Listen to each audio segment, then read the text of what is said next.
7, 6, 5, 4, 3, 2, 1. You'll never have the sacred stone. Oh, this you crazy mother. He has a lot of problems. Struggle to be top 5 in points at the end of the season. Wow.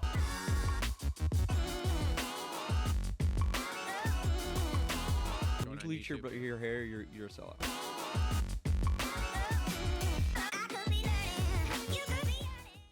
Yo, what is up, everybody? Welcome back to the Moto Aftermath Show. This is episode number 308. I'm your host, Travis. Let me see, get the wrong camera. That's me. There we go. This is episode number 308. We are going to wrap up Hangtown here. I want to thank you all for joining us here. We have a full pack show tonight. We are going to call up Eric Grandal here, presented by Alias MX and Adept Creative Co. there. Make sure to check them out. Doing some big things, especially with some mountain bike and bicycle gear at this point. And their 2026 Alias MX line here is going to drop soon.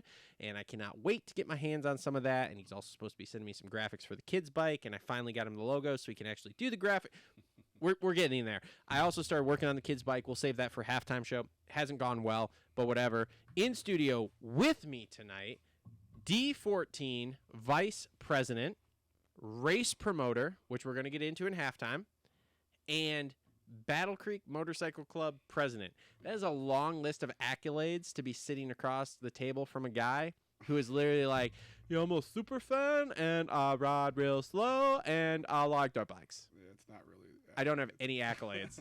Some people would say podcaster, and I'm like, it's a loose term for me.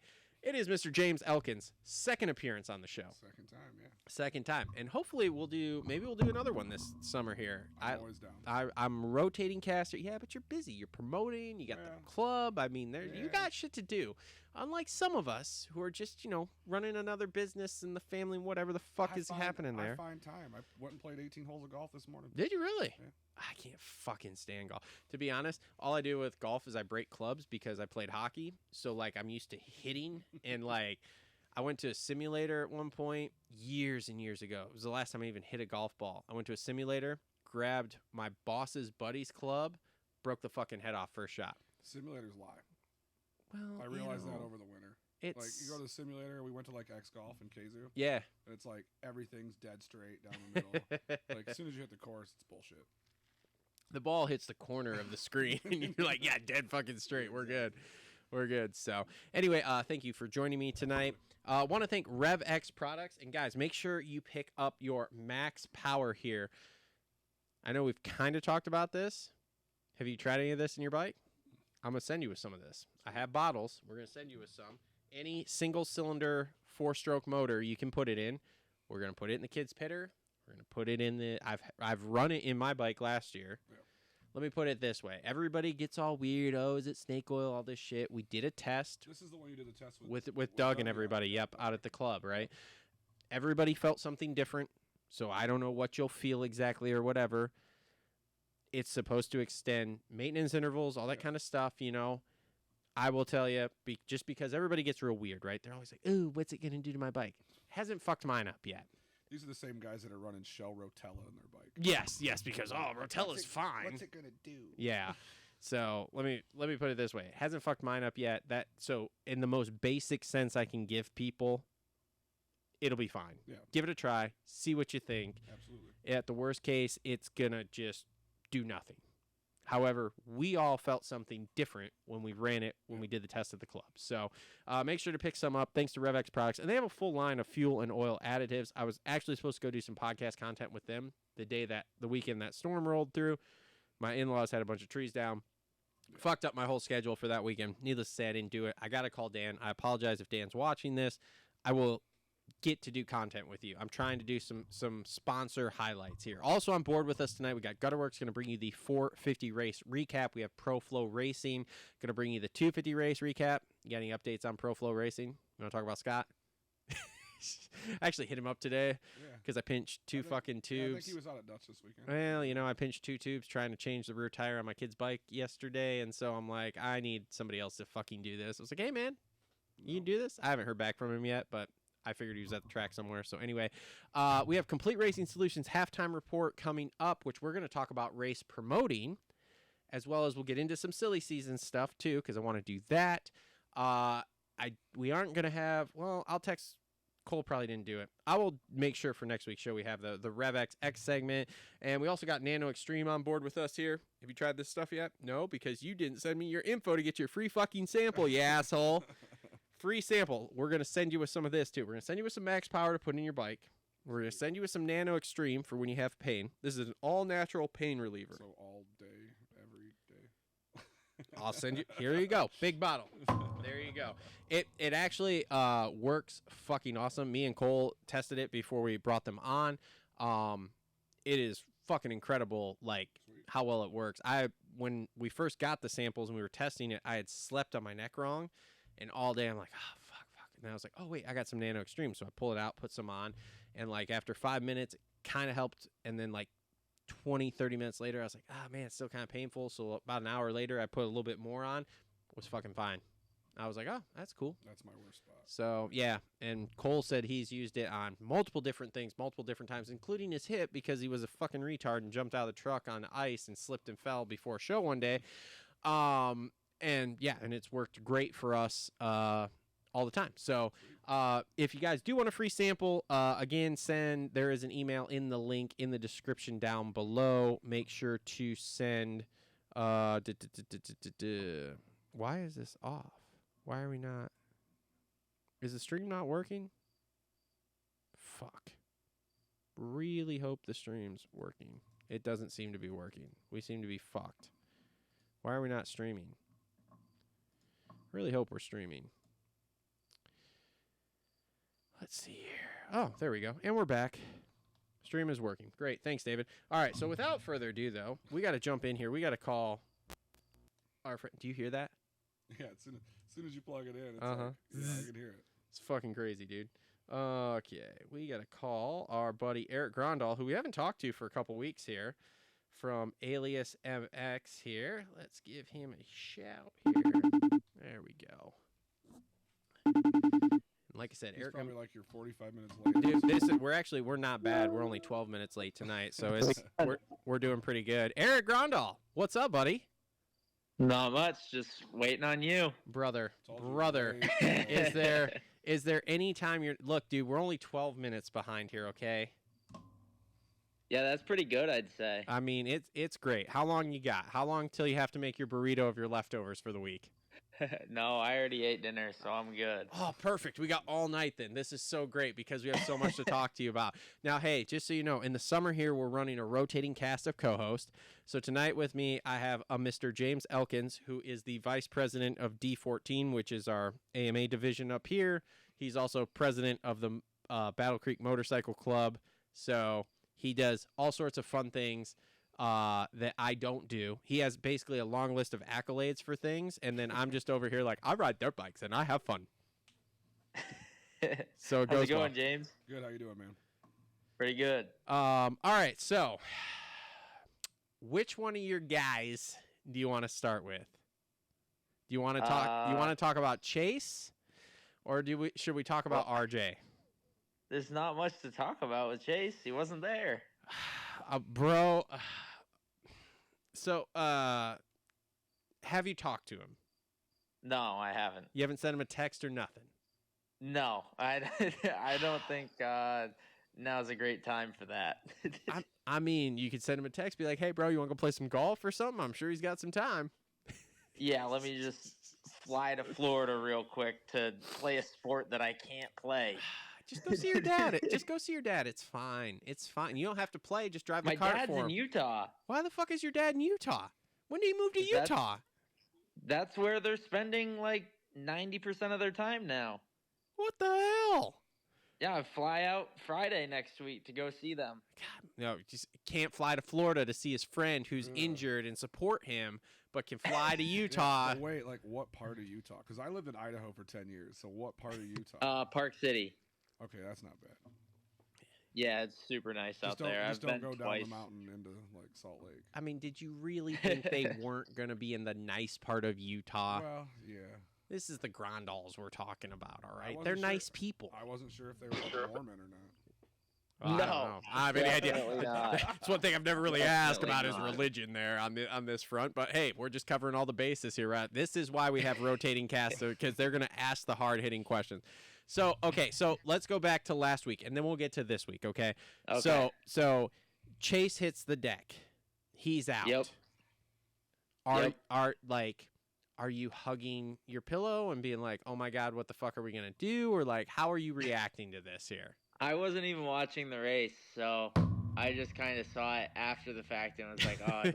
I mean, I'm the same That- way. I wasn't that watching sucks. the race. When I saw the That's clip. not the way we wanted to start the season. That's for sure. That's not how we wanted to start this at all.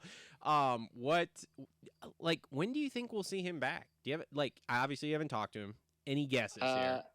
I don't know. I heard some people talking the other day, and it was just like, I think they said they heard it on Pulp or something like that, saying that he was out. He was going to be out till Redbud. That's what I've heard, and I do believe it was through Pulp or something. Maybe it was Pulp, Racer X. I don't know. Yeah. They're so intermingled. Who know. knows?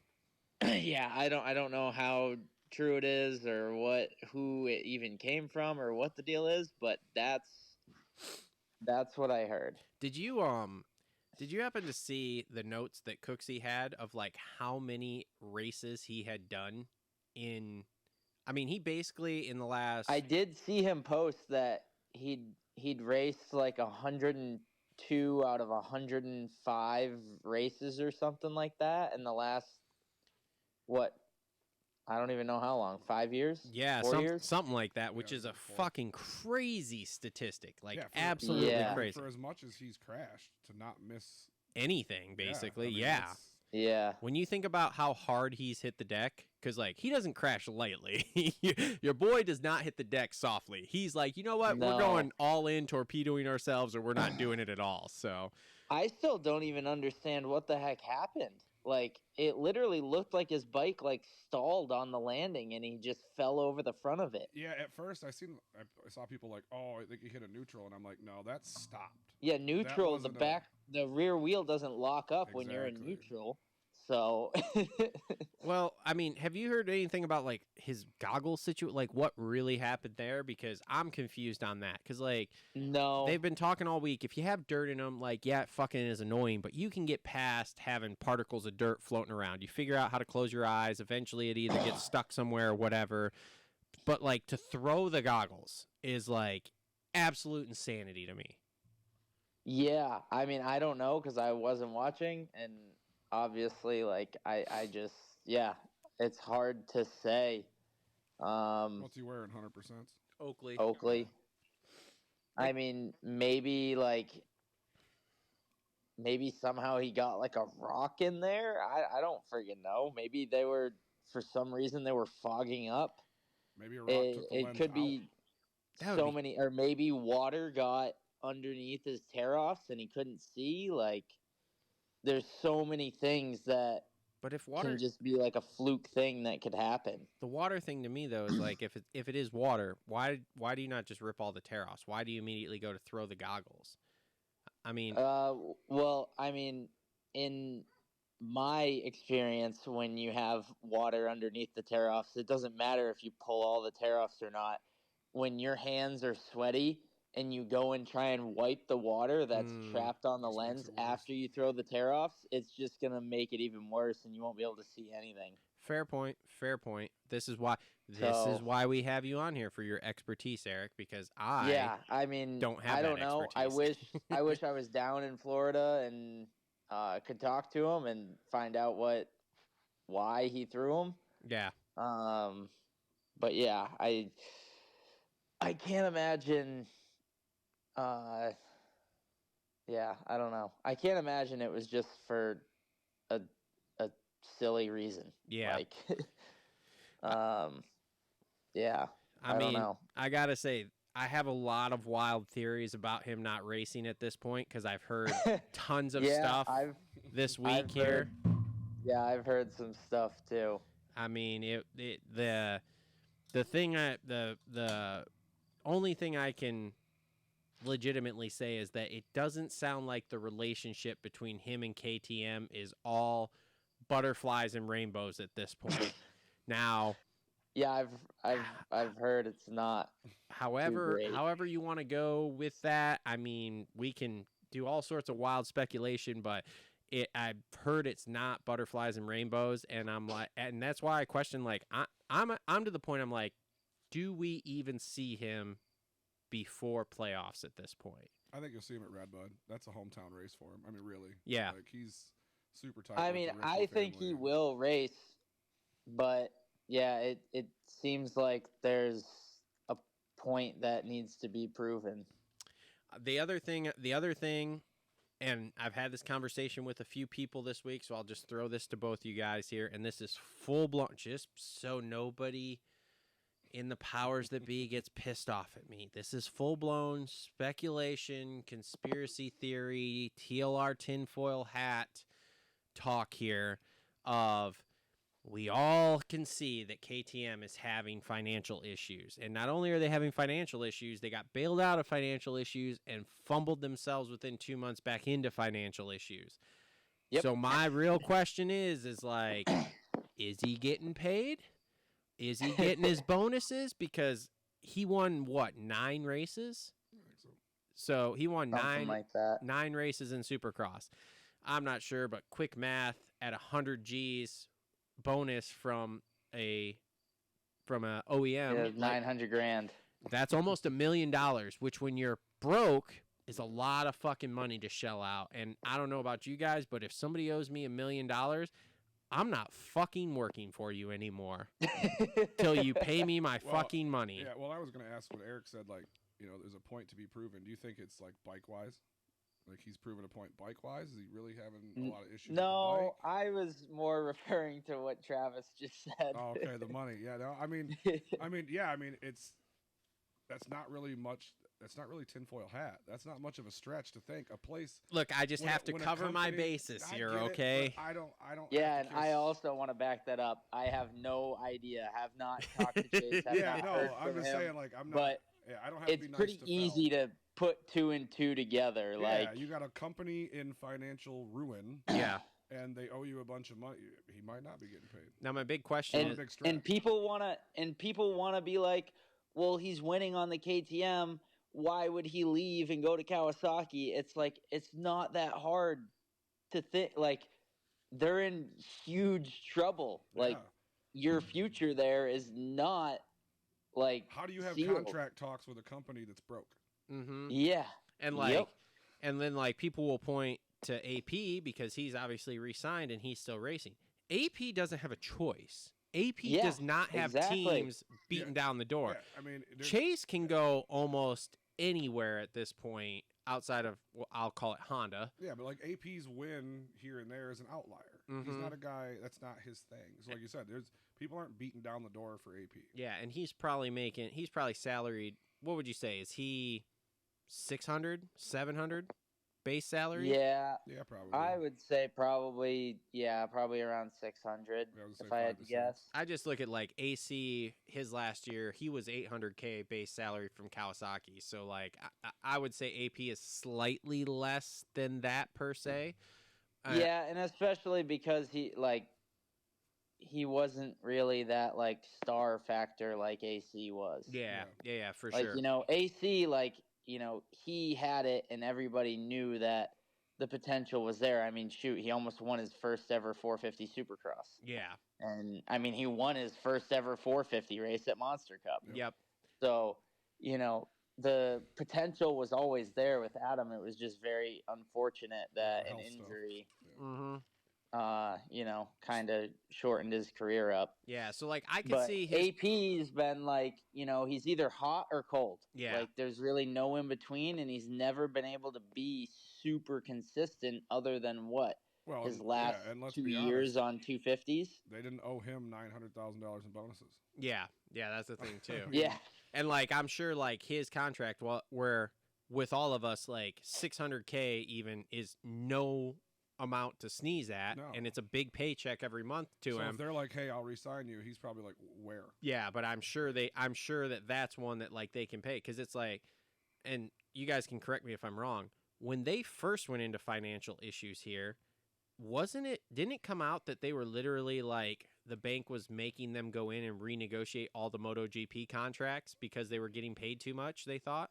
Yeah, I think so. I don't know that it was that. I think it was they were just spending too much money in MotoGP. Okay. Because because they were like hell bent on winning MotoGP. Yeah, which was fucking stupid too, because I heard that they were spending like 3 times the amount of the next biggest OEM. Well, it's in line with it's in line. So I was listening to the Whiskey Throttle the other night with Mike Webb, the Suzuki guy, and he said like when KTM first came in, like they kept saying over and over again, we're going to build an orange village, and so that's what they've been trying to accomplish. Like I said, MotoGP. Yep. I mean off road, obviously. Yeah. I mean they even tried their hand at quads. Yes, they did. So, yeah. So I don't know, man. This to me is wild though that the defending champ is out 3 laps into the first round, and like not like he's out and we saw him break his femur in the middle of the track, but like he's banged up and he's just like, yeah, we're not racing. I definitely think it was a bike issue. Yeah. I mean, that's why he went down. I mean, it's a bike issue. We don't know what. Well, they've been chasing that rear shock all year. Like all year, that's been an issue, and I'm sure Eric can confirm this in whenever he talked to Chase, because it's pretty public. That's why they had the air. There was like the air ducting thing on the KTM or whatever, because they were having issues with that rear shock overheating or something like that. Yeah, it was overheating, and by the end of the motos, it would just go to shit basically. Yeah. So it wouldn't surprise me if like we haven't figured that out yet. So. And, like, Chase was very open, too, like, mid-Supercross season of, like, look, I'm tired of chasing the bike. I'm just going to fucking figure out how to ride it. Yeah. So. That's one thing I give him respect for. Yeah. Is that he hasn't been like the cookie cutter, like, oh, bike's great. I just didn't ride good enough. He's like, no, this thing's shit. No, but going to his 3rd OEM in, like, 5 years is going to be a little. Yeah, it's not a good look. A lot of people. Thank you. It's not a good look. So especially if a lot of people are like, oh, he just blames the bike, just like Yeah, because if he goes to a Roxon or whoever that OEM, people that have jumped around a lot. Yep. If he goes to a 3rd OEM and still has the same issues, then everybody's gonna really just be like, yeah, it's you. Which, to be honest, I'm nervous about the Kawasaki situation, because we've all heard that Kawasaki has a box. And they put you in that box, and they say, this is what you fucking got. And if that isn't what you can ride with, then it's a fucking issue. Yep. And that bike, in my opinion, still rides rear-end heavy. So still a little more choppered out than what I think Chase likes, because Chase is a very front-end guy. Chase needs a Suzuki. That's where he needs to go. Anyway, okay, let's move on to the actual racing here. Well, if it doesn't work out with Kawasaki, that might be where he's headed after that. It's Suzuki, probably. All right, so let's move on. Dude, your boy RJ is just a freaking psychopath. Like, homie has wrist surgery where they literally pull a bone out of his wrist. And then it's just like, yeah, I'm not even going to talk about it until somebody brings it up and, like, basically coaxes it out of him at the Paula press conference of, like, didn't you have wrist surgery? Well, yeah. Well, so they took the plate out? Oh, no, they just took the whole fucking bone out. Wait, what? Hold on. Pause. You're insane. And you're not, like, out there promoting this? Because I would be like, bro, they took a bone out of my fucking wrist. It's fucked. And, like, we're just happy to be here. Yeah. I don't know. He's so gnarly. He's done so much stuff that has just like blown me away in the past that he's like rode through that nobody knew about, and it's just like, so it doesn't even surprise me anymore. But I'm just like, dude, how are you still doing this? James, I don't know if you listened to the show, but Eric and RJ go way back because they were big supporters of RJ coming through amateurs and up into Geico and stuff, right?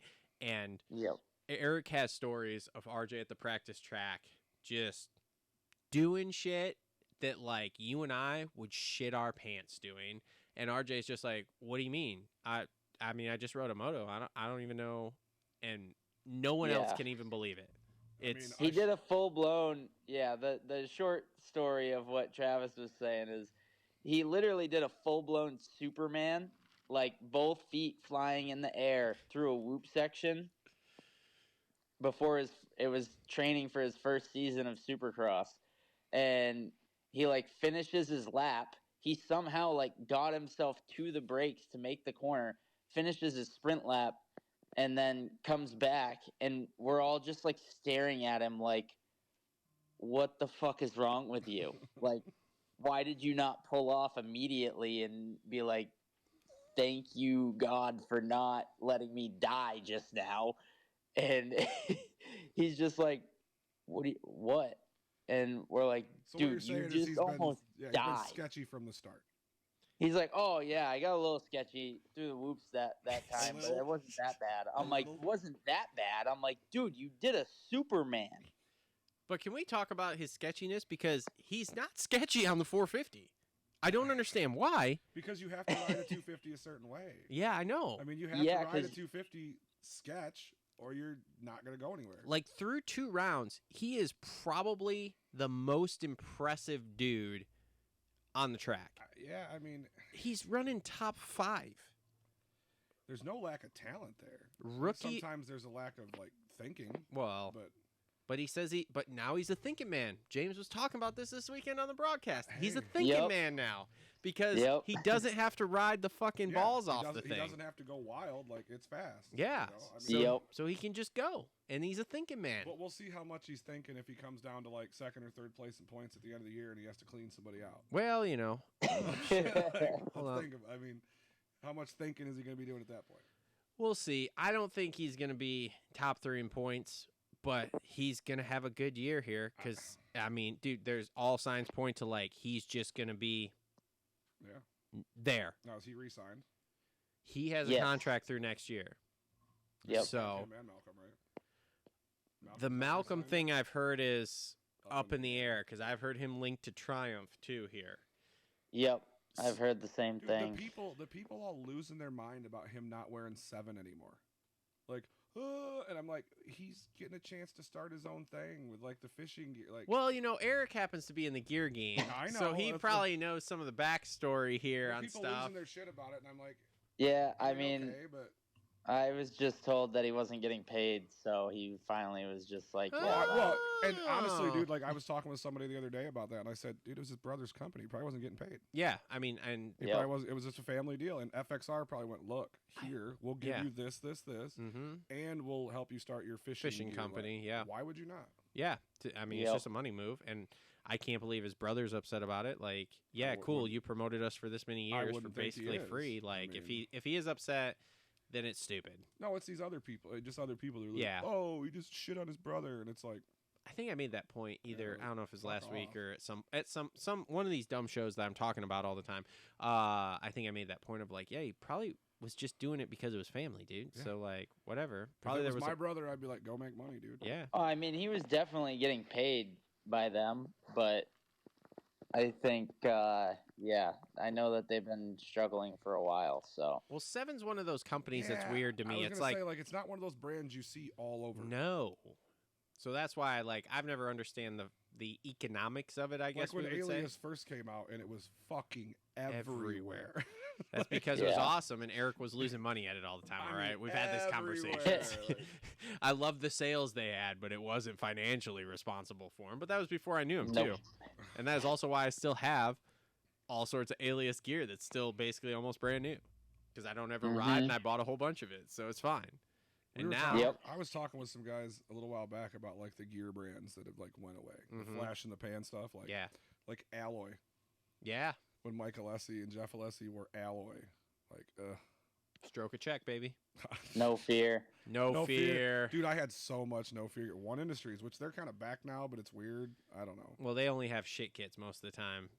Yeah, I mean, I mean, back in the day, like One Industries had a lot of cool shit. That was like, the first motocross jersey I ever had. The black pants and like my brother had the poncho looking one we called the drug rug. Yes, yes. But like they had cool shit, and now it's like Juju's wearing it, and I'm. Yeah, the pink and brown is the 2 in the pink, 1 in the stink shit kit there. Yeah, it's not great, man. It's not great. What is that PRMX team wearing? Oh, Cowie team. Like, are they wearing? It's called Callus Moto. Yeah. Every time I see one of their kits, I'm like, what the fuck is that? Who knows? I don't know. there's all sorts of weird, like Kev's wearing 110 Racing or something, which they're out of Florida too, I think. And I'd never heard of them before. Kev was like, yeah, so I'm wearing them. Don't tell anybody. Okay, no problem. There's just little pop-up gear brands all over the place. Yeah, but you know who's still there? It's gotten very easy to dude, like there's what's just what's make that one gear. Out of Texas, like AOT or something. And I'm Mhm. like, what the fuck is Oh this? yes. They're like always on top. I'm like, on top of what, dudes? That shit looks weird as hell. Like, it's not. Eric, okay, so this is a great question. As long as we're talking about gear here, and we got a gear guy on the phone. Eric, how are these tariffs affecting you? We're doing good now. Because the tariffs are gone. Normal. We're doing good now. Now that the We're tariffs back got to normal. paused. For like a month, I literally just couldn't order anything. I literally went to go place an order, and then it was like, oh, effective May 1st, 145% tariff. And then like a week after that, it was like, oh, 245%. And I'm just like, dude, what is going on? Did you call Renan and be like, hey, you guys are in the U.S., can you produce gear for me? No. Because that would have been my first call, would have been Renan and been like, hey, so, by the way, I need not pay these fucking tariffs here. Are there any, like, outside of Renan there, because I truly don't know this, are there any, like, producers in the U.S. where you could... Canvas, yeah. Oh, they like, cut and sew, do their own thing? Yeah. Oh, wow. I didn't know they were quite that way. That's why it's so expensive. Interesting. Well, it's all custom, Yeah, too. no, Canvas. I mean, that's where they have a manufacturing company called Lucid, and that's where I got the Alias stuff made from 2022 and 2023. Would that be like the set that I have then? Yes. Okay. But yeah, it wasn't working well. They were... Meh. Let's be honest. I don't want to talk too much. Yeah, it's probably not cost effective. Like it's just. Not. Yeah, it wasn't cost effective. It wasn't time effective. They've grown really fast. It didn't work. Eric's not saying this, so I'll say this: they grew really fast, and they've outgrown their britches here. Oh, Canvas. Yes, it's they're doing great. Yeah, but and I'm not trying to talk shit. This is something all companies fall into, and I understand. You just grow too fast and you don't know what the fuck to do. Yeah, you're running in circles, not actually doing anything. Yes. Yeah. So, Eric, you thought about starting a cut and sew thing? You want to do that? I know a guy who will invest in it. No. He's like, no. Let me design the shit and order it. Like that's it. Look, hey. Yeah, motocross gear. I literally only do it because I love it. Because you love moto. Like, yeah. Yeah, that's literally. I would like to make money at it, but I mean, if you look at every gear company out there, they're always struggling. They're always hurting. It's always, it's literally with all those little companies that you just named off popping up everywhere.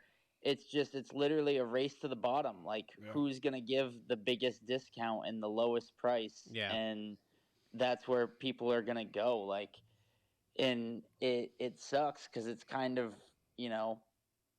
ruined the gear industry, and it makes it difficult to want to keep going. Yeah, everybody's been on Motorsport and Rocky Mountain and seen like the 14 pages of clearance because they just can't move stuff. Look, I think Pete Fox nuts. And Renan are trying to combat that in a sense, which I 100% believe that there is a market for stuff like Renan or like you guys, like they're like Renan did lose the FXR or the Triumph deal at the last minute. Yeah, but I have to believe part of that too is that like so FXR is much like the other one of the other 3-letter. Why are there 3-letter companies in Moto Gear that all start with F and they're all either huge or on the way to be huge? FXR, I believe, is growing into that next. It's exponential. How fast they're growing. And like I believe it's backed up a lot by the snowmobile stuff is what I believe really took it off. But I still believe that there is that. This is one of those things like Gypsy talks about all the time, right? I believe there is that market for that custom kind of, or like designer brands within the industry also.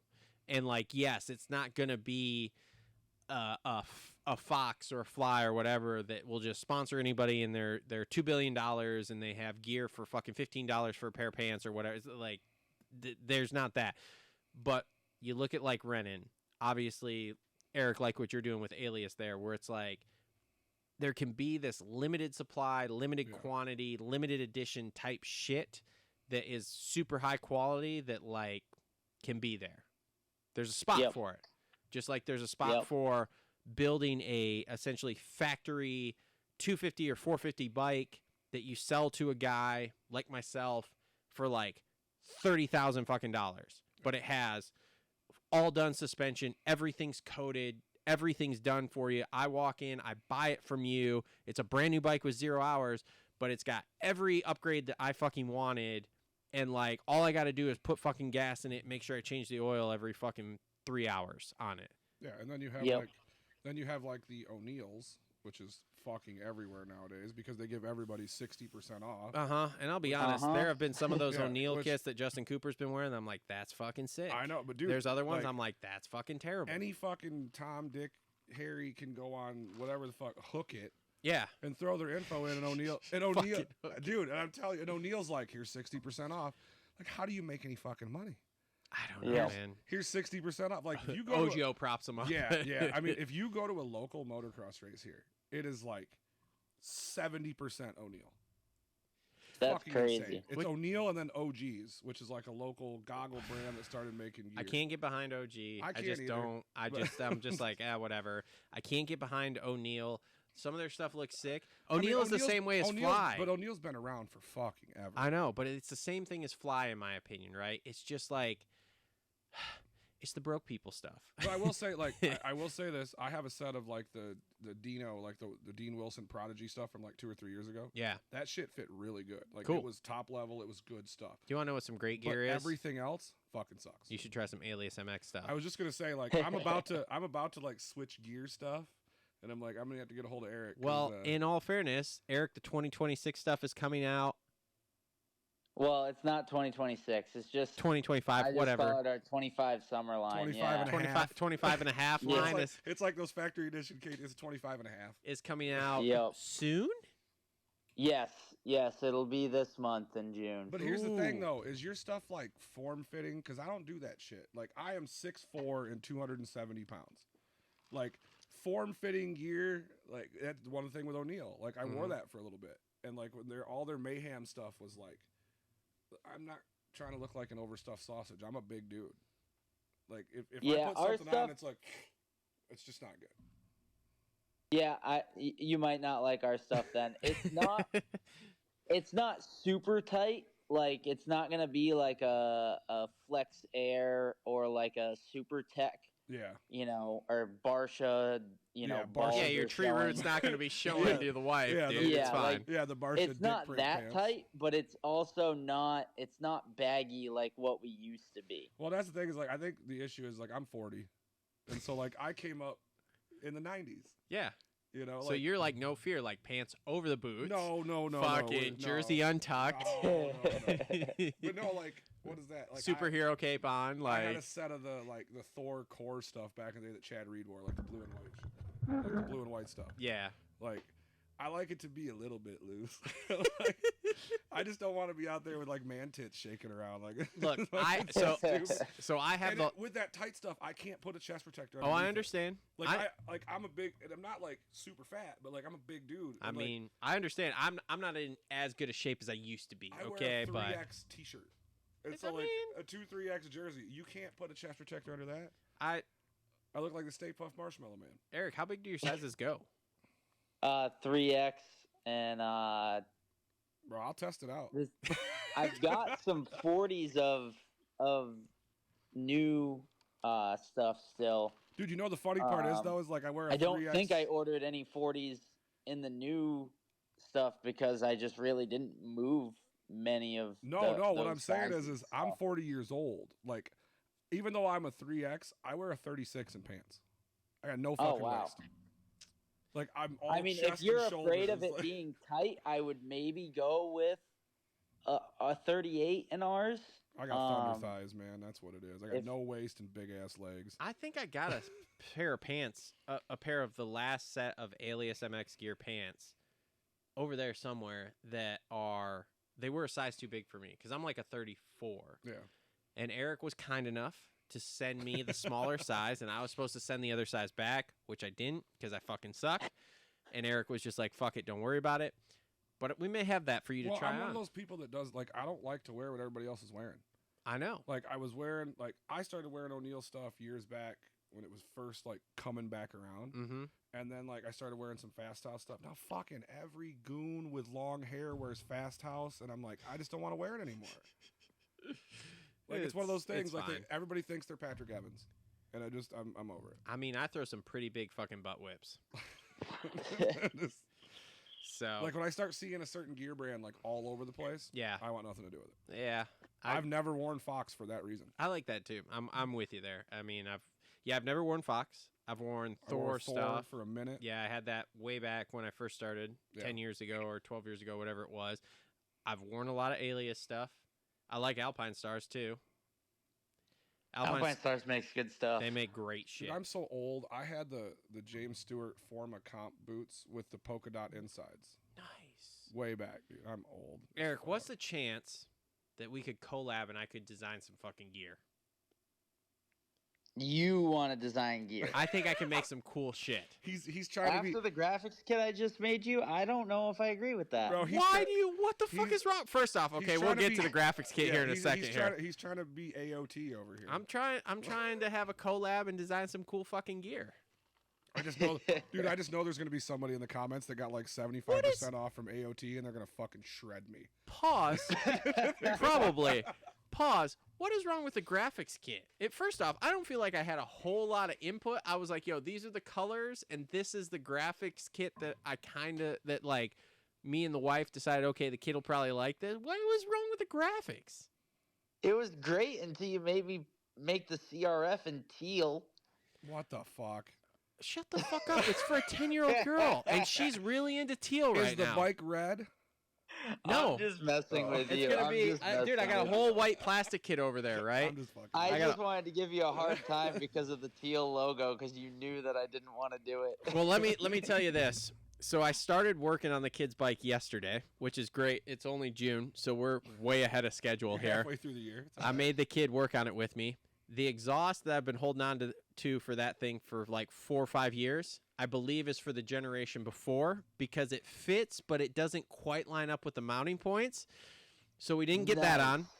I did get the bars on, the handlebars on, so that was a plus. Those are on, but I didn't have grip glue, so I couldn't put the grips on. So whatever. Spray paint. And then I managed to pinch 2 tubes in the rear tire, trying to put the rear tire on, and decided, fuck this, I'm gonna find somebody to put these tires change these tires for me. A 110. Yeah, it's a CRF 110. Fucking tires to change. So I bought Dunlop MX 34s or whatever the fuck they're on now, and I thought like, oh, these will be great, and they fucking, dude, they're hard as a fucking rock. Yeah, Dunlop sucks. It's unreal, dude. It's unreal. So needless to say, you ever thought about that too? Like we've seen them go all the way, like. In 20 years, they're going to be on like an MX 57. Oh, yeah. We're just going to keep going. But long story short about that there is, so if Eric gets me this graphics kit finally by about August, this graphics kit and the seat cover for my kid's bike, the bike might be ready by then. By August. Well, see, we were joking because he was like, yeah, dude, I'll get you some graphics. Like, send me the logos you need on it. Well, the problem is I switched to Mac this year, right? So the logos are fucking on my old computer. Yeah. Which, of course, I'm busy. I just didn't have time to dig out the computer. It took me like 6 weeks, Eric. Probably. Close to 6 weeks before I finally dig out the logos. Just to turn the fucking thing on. I send it to him, and he goes, how the fuck am I supposed to use this TLR Coatings logo? It's the size of a fucking penny, you idiot. I'm like, well, you know what, dude? I don't know what to tell you, man. I have like 5 of them in there. I just picked one and put it in the fucking email. All right, leave me alone. It was the worst one. Then he goes, don't worry, I got it off the last set of graphics I did for you. Okay, great, thanks, bud. The littlest little thing. Yeah, scaling it all. And then of course we were joking because we were like, well, it took you 6 weeks, so it'll take me probably 8 weeks to actually print the graphics and ship them. So you might see these by August. So that's where we're at, which is fine because the bike might fucking be done by then. Needless to say, I'm on the hunt now for a fucking exhaust. You should have it.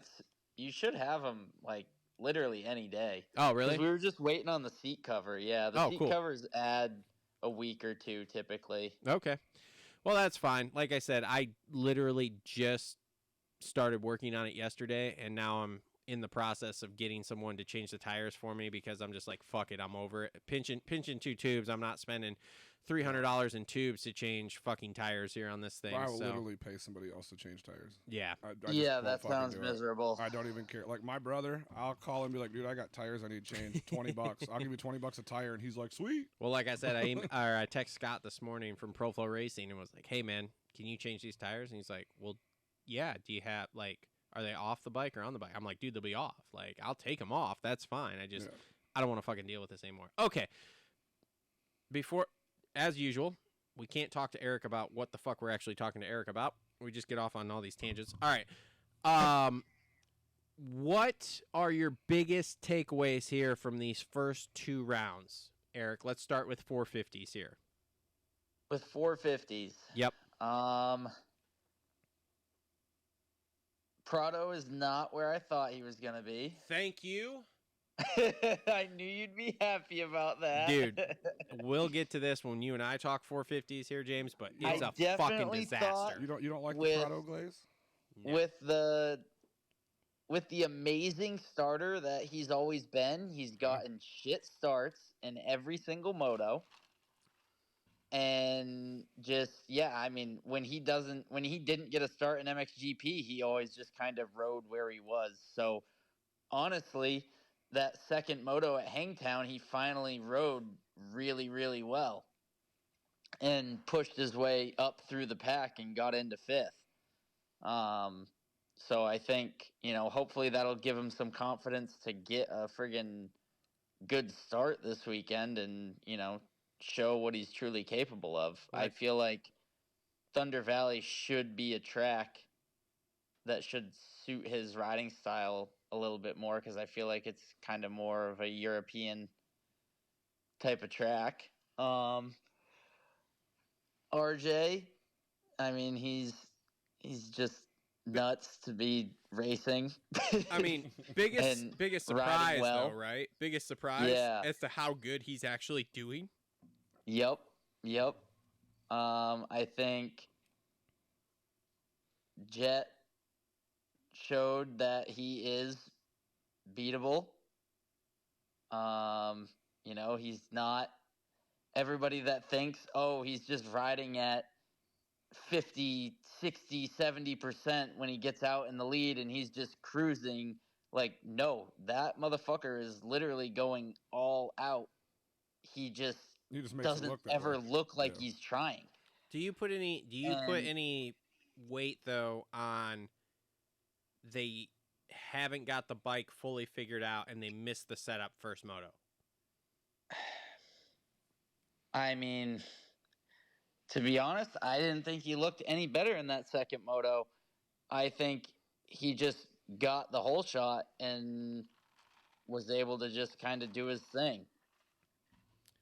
I think with a clear track, it definitely changes, the attitude of the race. Because the first moto, he was 2 seconds behind Tomac when he passed whoever to get behind Tomac, and then Tomac and Plessinger just walked away from him, and Jet was trying his balls off to reel them back in and almost died. And was just like, okay, not gonna happen. I'm just gonna have to settle. Did he have an issue with the shot? Yeah, he said the setup was way off there, and what they're struggling with is side to side motion, because as he said, he's like when the bike comes in, and this is an interview I heard. I don't remember who was doing it, but basically when you come in and the bike's going front to back motion a lot, it's fine. You can ride that, but when it's going side to side, it's not, and that's what they're struggling with is what he said. So I don't know, man. The difference between Moto 1, where he basically couldn't do anything, and then Moto 2, where he got a better start and then ran away for 5 seconds, to me, I mean, and again, here I am glazing Jet, which they already have asked in the comments if there's going to be 45 minutes of this. To me, it says, hey, we missed the setup in the first one. That's what that says to me, is we just really missed the setup, and he was not able to push to the point to go get those guys. Now, again, the bike's not perfect for them. So I do believe that he is beatable at this point.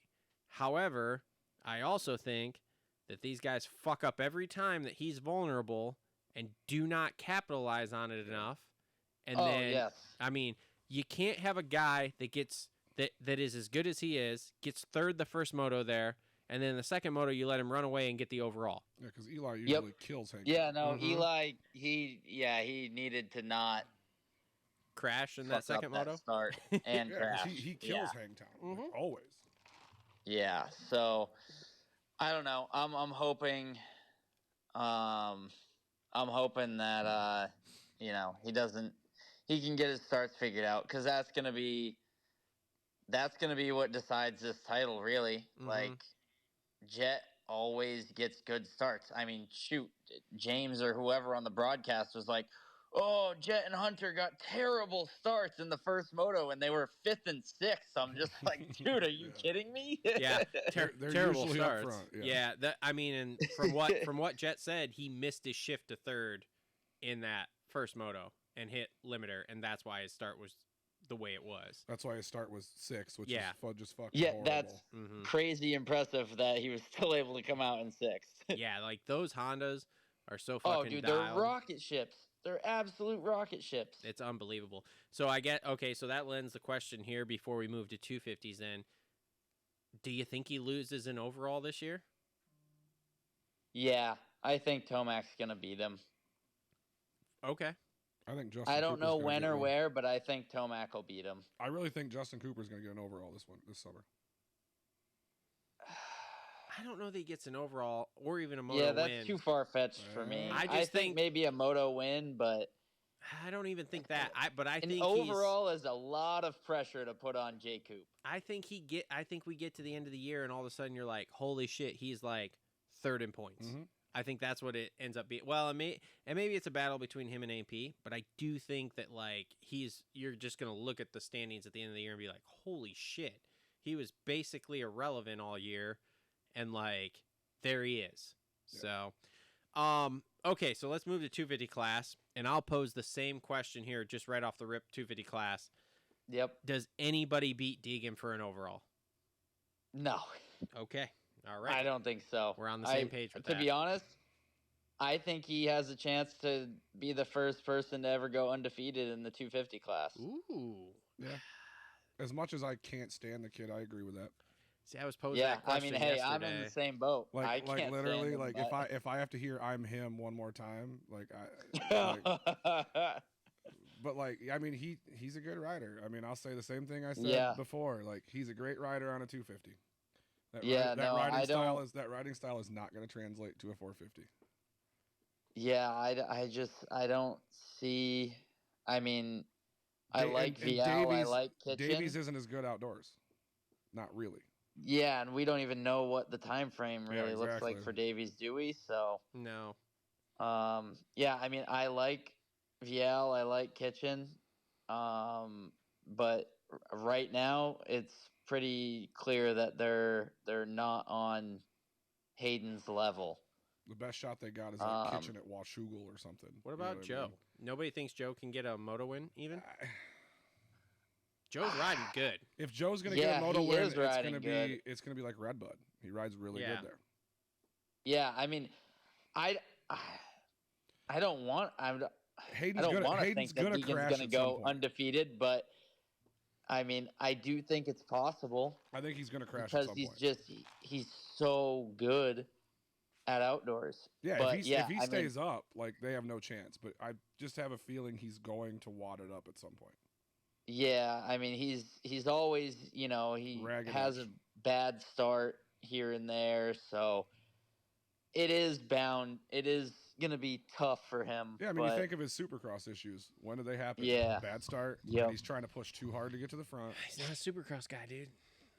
He's an I outdoor agree with guy. that. Yeah, He's he an is outdoor guy. I do agree but with that. All it takes is him to get a bad start and be like, shit. The only thing I have to say with this is I have watched 4 motos now where he has had vet rider mentality patience at the beginning. I mean, last week, it wasn't like he yanked fucking great starts and went. He got mediocre 5th, 6th, 7th place starts and just outweighted those guys. He was like, I'm good. And like, if he had the thing in the 250 class here, if he has that figured out on top of, and for sure. you guys can disagree with me, the mental edge he has on all these dudes, which is like, hey, got that big number 1 and I'm here to fuck everybody up. He has it right now for this. He has it. And I think we're going to see it through outdoors, and I think we'll see it in the SMX because he's a 2-time SMX guy. He won the outdoors last year, and then you just get into the big question of, does he stay in the 250s for next Supercross or does he move up? Because originally it was, hey, he's going to stay there and then he'll move up. But man, I can't see them leaving money on the table as dominant as he is here. I think he'll still be 250 Supercross because I think they know that he was not near good enough this season. I could see him putting him on a different coast. I mean, if he had, if he went up against RJ, Levi, like guys like that, or even Hammaker. I mean, Hammaker, dude, he was absolutely shredding. So I think his coast was definitely the easier coast. Juju was only in his 2nd year and nobody really knew what to expect. I certainly didn't expect him to be as good as he was at the beginning of the year. And Davies scared him, let's be honest. Yeah, and then Davies literally out of him. got in his head.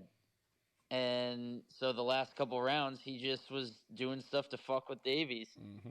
Cleaning him out in practice and cleaning him out in that main event.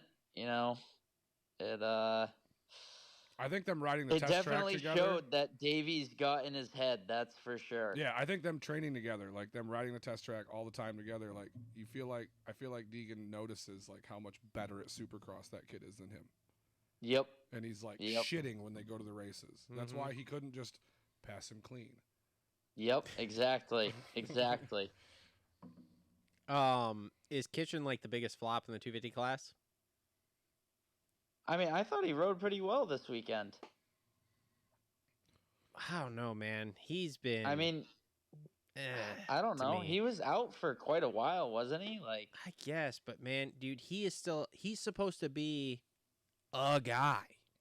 And like through 4 rounds or through 4 motos here, he's pretty. He's another one of those guys that's been like irrelevant to like me. Flash in the pan kind of guys. Like he'll have a couple motos even in Supercross where he's just like, holy shit. And then the next week it's like 8th. Yeah. I don't know. Yeah, I think he's another guy he struggles with consistency for sure. Yeah, and he's another guy that like he's going to start to get on that brink of like, you've got to fucking do something soon because he turned pro older than everybody else. Like, I feel like that was he's only got so much time. But I feel like that happened last year and put him into that spot this year because last year he battled for the title. And so then this year it was like, okay, he's supposed to come in and battle for this title. And then you have like the first 2-3 rounds, whatever it was, of East Coast there. And it's like, yeah, he was good. Like he ended up winning Detroit because of that weirdo restart stuff. But it's like, dude. Then he gets hurt, and then he's just out. And then he comes into outdoors here, and like last week, it was like first moto, rode okay, but was, like I said, kind of irrelevant. Then he has the chain issue or whatever, so he DNFs. And then this weekend, like, okay, but not spectacular. Nothing's jumped off the page in 4 motos with me where I'm like, yep, that guy's here to party. Is that PC curse? Well, Haymaker was laying on the ground. He's done well. He's done well at Thunder Valley in the past, so I think this coming weekend will be a good deciding factor on, whether he's going to be battling for wins this year or not. Yeah, I mean, and I think I think it's kind of getting into a do or die situation for him here as far as stuff goes. Where like if he doesn't start performing here coming out of Thunder Valley, it's like, dude, like what are we doing here, you know, for this year? Yep. So all right, so title picks before we let you go. I don't want to say them because I'm not happy about either of them. Deegan and Jet? Yeah, I mean, it's too hard to bet against that. I mean, I would love to say Tomac over Jet, but Jet's starts are just too good to go against him. Yeah, and it's always been Tomac's struggle. I mean, the real problem is that like Jet's worst track is Hangtown. And he won the overall. It's Eli's best track. And it's Eli's best track. Well, one of his best tracks. And Eli beat him. Not by. I was gonna say, I feel like Eli's good kind of everywhere. Well, Hangtown. Hangtown is one of his better tracks. It's the same. Eli and Jet, it's the same thing. They're good everywhere, but then you gotta start, scraping through the dust and be like, okay, where are the real outliers here? And it's like, okay, Jet's not good at Hangtown. Eli's really good at Hangtown. Okay, sweet. Yep. So, but yeah, realistically, yeah, those guys can win any track, any day, anywhere, anytime. So, did you want Jet's really good at Pala. And like watching that Pala thing, like I don't even want to ever ride that place. Looks like shit. None of them do. Like Pala looks horrible. JT was saying in one of the shows this week that he was like talking to AP, and he's like, dude, I'm so glad this was not on the series when I was a pro.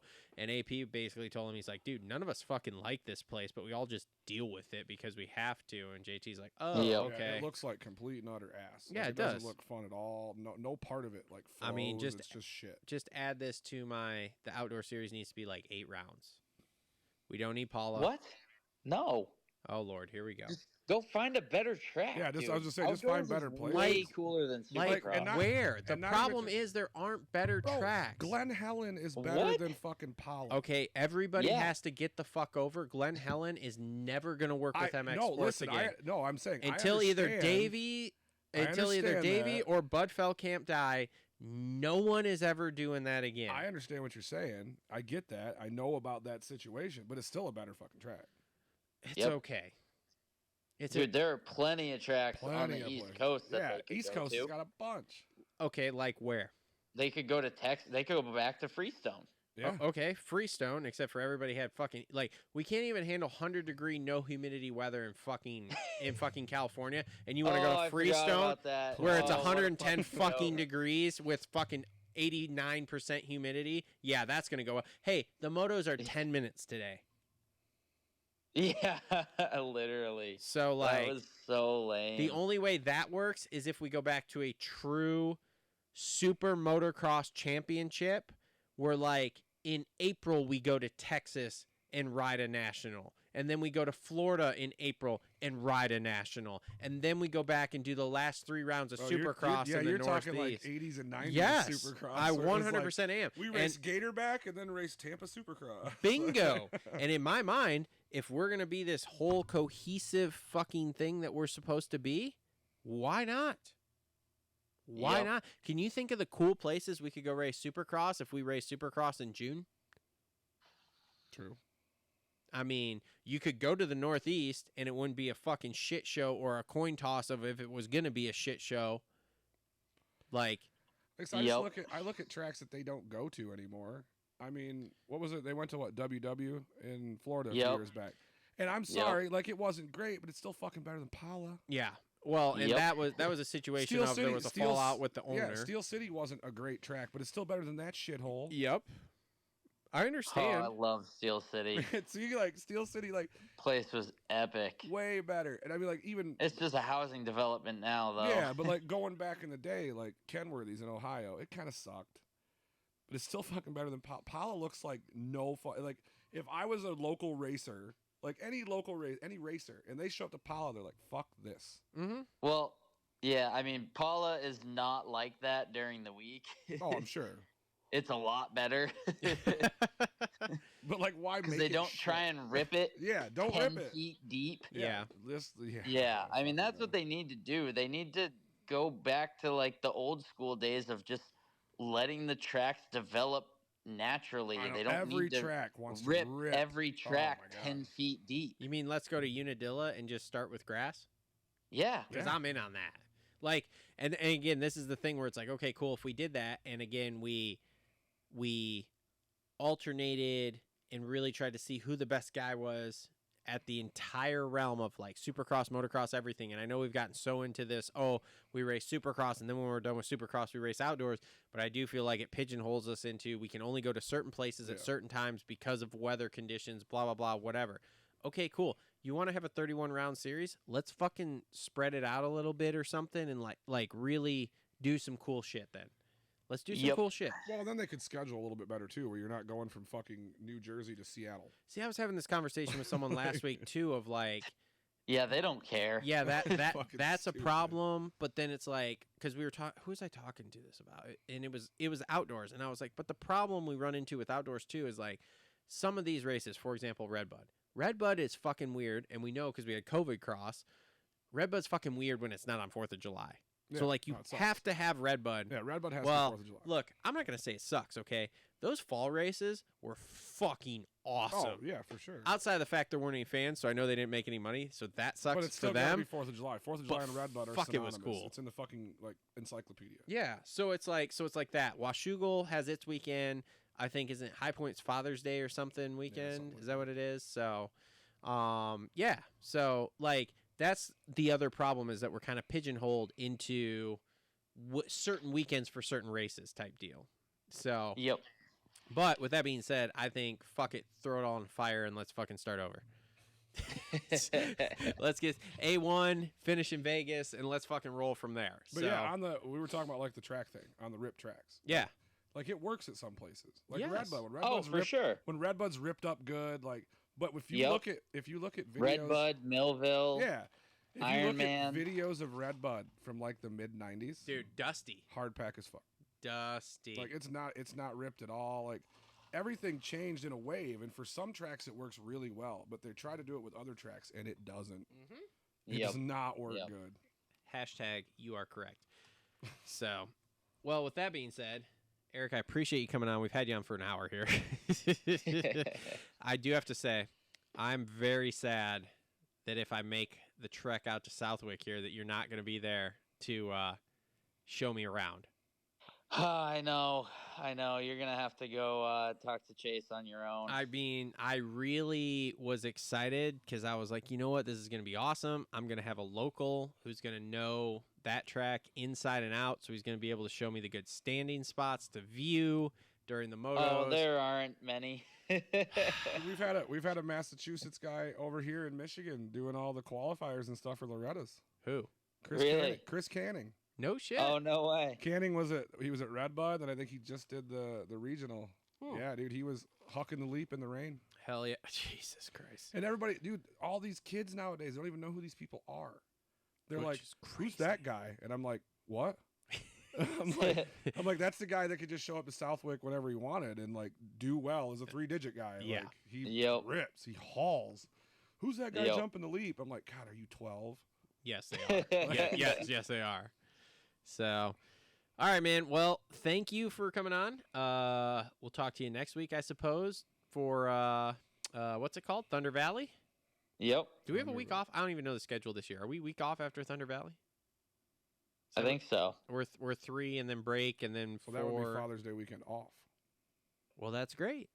I mean, it doesn't really matter. All I'm going to do is yard work anyway because it's Father's Day. Maybe take a nap. That might be nice. But outside of that, So, all right. Well, Eric, appreciate it. Look. Yeah, man, thank you guys for having me. Thank you for, putting up with our nonsense Yeah, again. nice to virtually meet you. Yeah, you as well. Nice to meet you. Yeah, email. So, yeah, buddy, we will talk to you next week, man. And I'll look for those graphics in the mail here because I'm very excited to get them put on in the next 2 months. Yeah, no, they're in the mail. Okay. All right. Perfect. Well, I can't wait for him to show up, dude. I'm very excited. The kid was asking about him yesterday when we started on the bike. She's like, so we're going to make this thing look cool, right? I was like, well, not today. Today we're just going to put parts on, but whatever. So, all right, buddy. I got to send you my sizes too because I need some of that 2026 gear here. Yes, sir. So, all right, bud. We'll talk later. Thank you, man. All right. Thanks, guys. Yep. Bye. Eric Grondal, everybody. Oh, I forgot to say love you bye. Fuck, I fucked that up. I always say love you bye, and Justin's always like, he laughs. He's like, dude, are you serious? I'm like, yeah, man. Always happens. Dude, you want to cold call somebody real quick? Who are you going to cold call? Kev. Look at this fucking picture that shows up. What a fucking season, though. Dude, I mean, what a fucking season. So much better than last year. We'll see if he answers. I have no idea what he's doing. He probably won't answer. No. If it goes to voicemail, it's fine. He's flexing in the mirror on all those Supercross points right now. Yeah, dude. Well, you know, he'll come to a few outdoors. He hits Redbud, Millville, Ironman, the big ones. Is that like his modeling headshot? Dude, I don't fucking know. One day, all of a sudden, I started doing that, and every time I talk to him, I'm just like, bro, your like fucking picture is headshot. unreal. Oh, man, he didn't fucking answer. Oh, well, that's fine. No big deal. I just figured I'd call and see if he had any thoughts, if he's been watching the races or whatever. I'm actually not going to Ironman this year, which is the first time in like 5 years. I signed up for a booth for the coatings company, and it is that weekend because they switched weekends.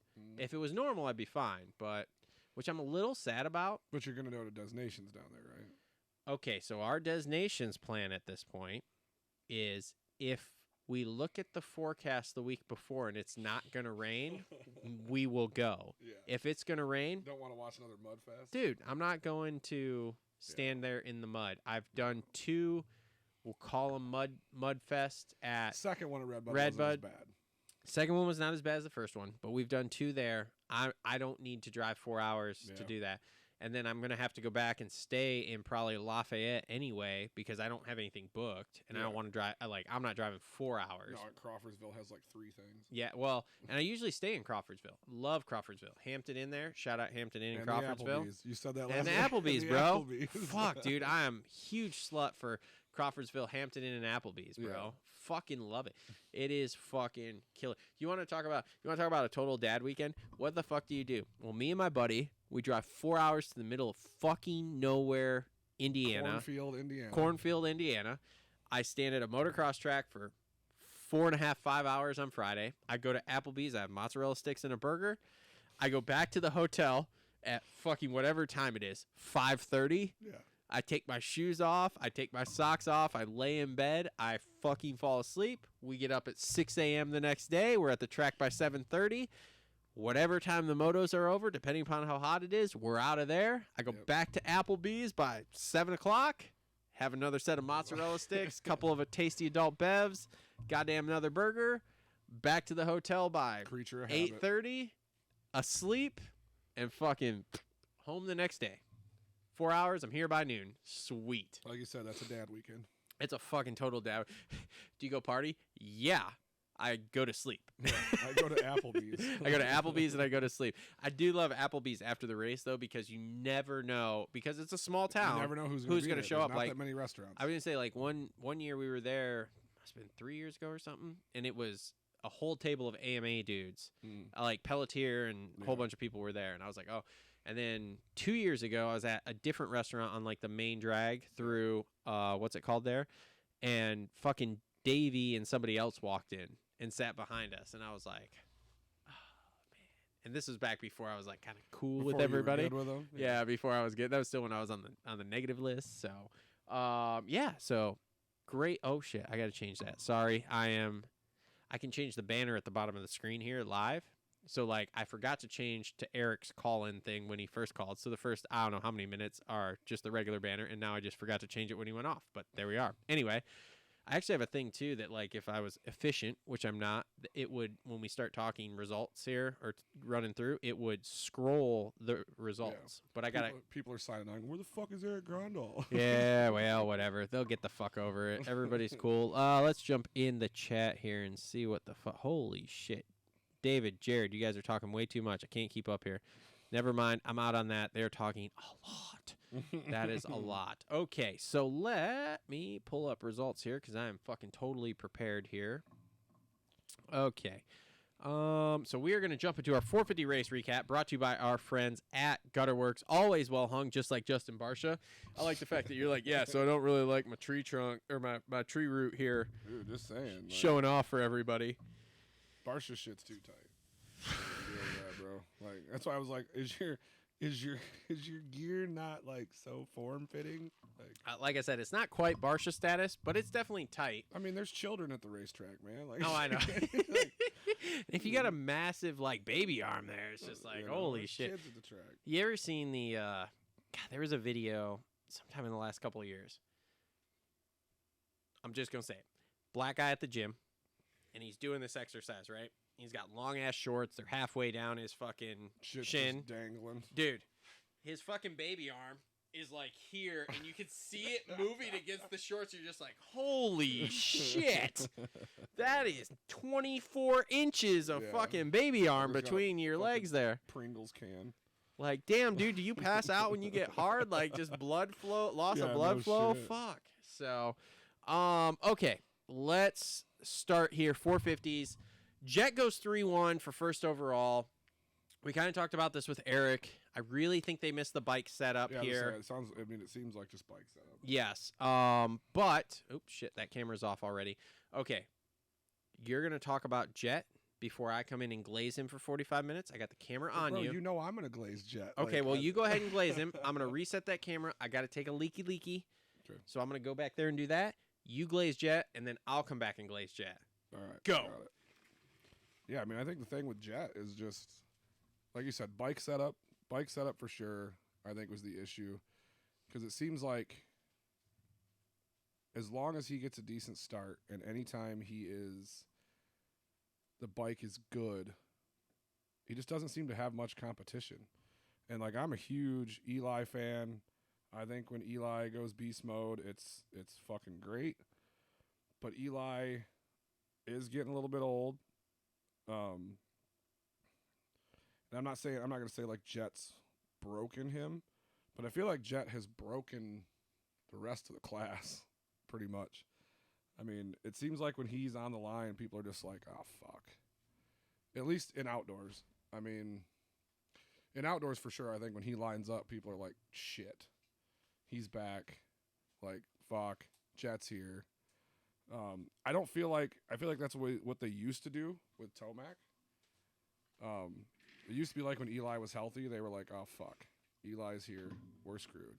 Now I feel like it's like that with Jet. I don't think when Chase shows up, they're like, oh, no, it's Chase. It's just kind of whatever. Well, see, that is because I think Chase makes way too many mistakes. Yeah. Okay? And, okay, so here comes my 45 minutes of glazing Jet here, okay? Mm-hmm. I don't know at this point that he loses an overall this year. I think Hangtown was the track that I was most nervous about, and I just went, oh, okay, cool. He just went 3-1, like whatever. Yeah, that's like Eli. Like I said, Eli kills that fucking track. Now, he beat Dungey by a minute and a half. Well, and the other thing, too, is I think the only other person outside of something catastrophic happening here that can beat him is Chase. And Chase has a complete and total mental block with Jet. Like, there just isn't... He just doesn't... Like, for some reason, when Jet's on the track, it's fucked. Ken Roczen. Bingo. It's Cooper Webb, Ken Roczen. Bingo. Like, we were talking about that a little while back, where it's like, if Cooper Webb is not there, Roczen has, like, 15 more wins in Supercross. Like, or, I mean, not 15. I mean, that's an exaggeration, but, like, how many races... does Cooper Webb have to run Ken Roczen down and just... Yeah. Like, it's the same thing. It's 100%. Well, let me ask you this. It's just a little tangent here, a little quick. Mm-hmm. If Kenny doesn't crash at A2 in 2017, he rips off 2 or 3 titles in a row. Okay, cool. Just want to make sure we were all on the same page. Supercross-wise, yeah. We were all on the same page. He ripped stuff off. And, I mean, and Kenny was even a better outdoor rider than he was Supercross. Dude, he's so good. On that Zook, like... I mean, that's the reason why he can come back for these one-off races outdoors and just, like, battle Jet down to the finish. And jump on a 250 in the fucking... The kiddo Shark Tank. And run 5th. Yeah. And just be like, yeah, I'm just here to party. Yeah. It's fine. It's fine. No, he's a great outdoor rider. Yeah, 100%. 100%. So he doesn't get hurt at Anaheim that year. Oh, yeah. We're talking about a whole different career. Yeah. Okay, but anyway, back on track here. We just talked about this with Eric, so if you're listening to the whole show, I apologize if you're just watching the 450 thing here. This will be new to you. I don't see Jet losing this title. I don't either. Eli's great. Eli is running great. Eli is doing great. Eli is going to give Jet everything he wants to have here. However, I do think that Eli, I think it's going to be the Eli Chase situation of 22, 23, whatever it was, but it's going to be switched because it's going to be Jet. Yeah. And like Jet does make mistakes. Perfect example, missing the shift. It happens. But he doesn't tend to make the same mistake twice. No, and it's not like an exponential mistake. It's like a little thing that might cost him a little bit. And like, I definitely think he's got to race this series different because Eli is a lot more mentally strong than Chase. Yes. So like when he raced Chase 2 years ago, and he literally would say like, "Oh, I would let him get close to me, and then I would turn it up just to see how fast he would go until he made a mistake." Yep. That's not. You can't do that with Eli. No. If you let Eli get the hooks in you, like you're fucked. You're fucked. You're fucked, brother. And now Jet is. People, like I said, they don't like the Jet glazing, whatever.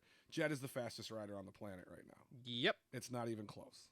And I will say that it's not even close. If you take, I mean, look, you took the last, how many times has Prado won the title? Twice? Twice, yeah. You brought him over here and he hasn't done shit, even outdoors. Well, we'll get to Prado. But I'm just saying, like, and Hurlings, whoever. Well, we can talk about Hurlings in the halftime report here. But like, Fabra, any one of those GP guys, like, match him up. Yeah. He's the fastest person in the world. I mean, look what he did in Designations last year. It's that simple. And, you know, at one time was Eli. Yeah, pretty much. Yep. But, so, yeah, I mean, I don't see anybody that's just going to beat him. He might make a mistake like this last one, and they'll win a moto. Yeah. But is he going to lose an overall? Not without another big mistake.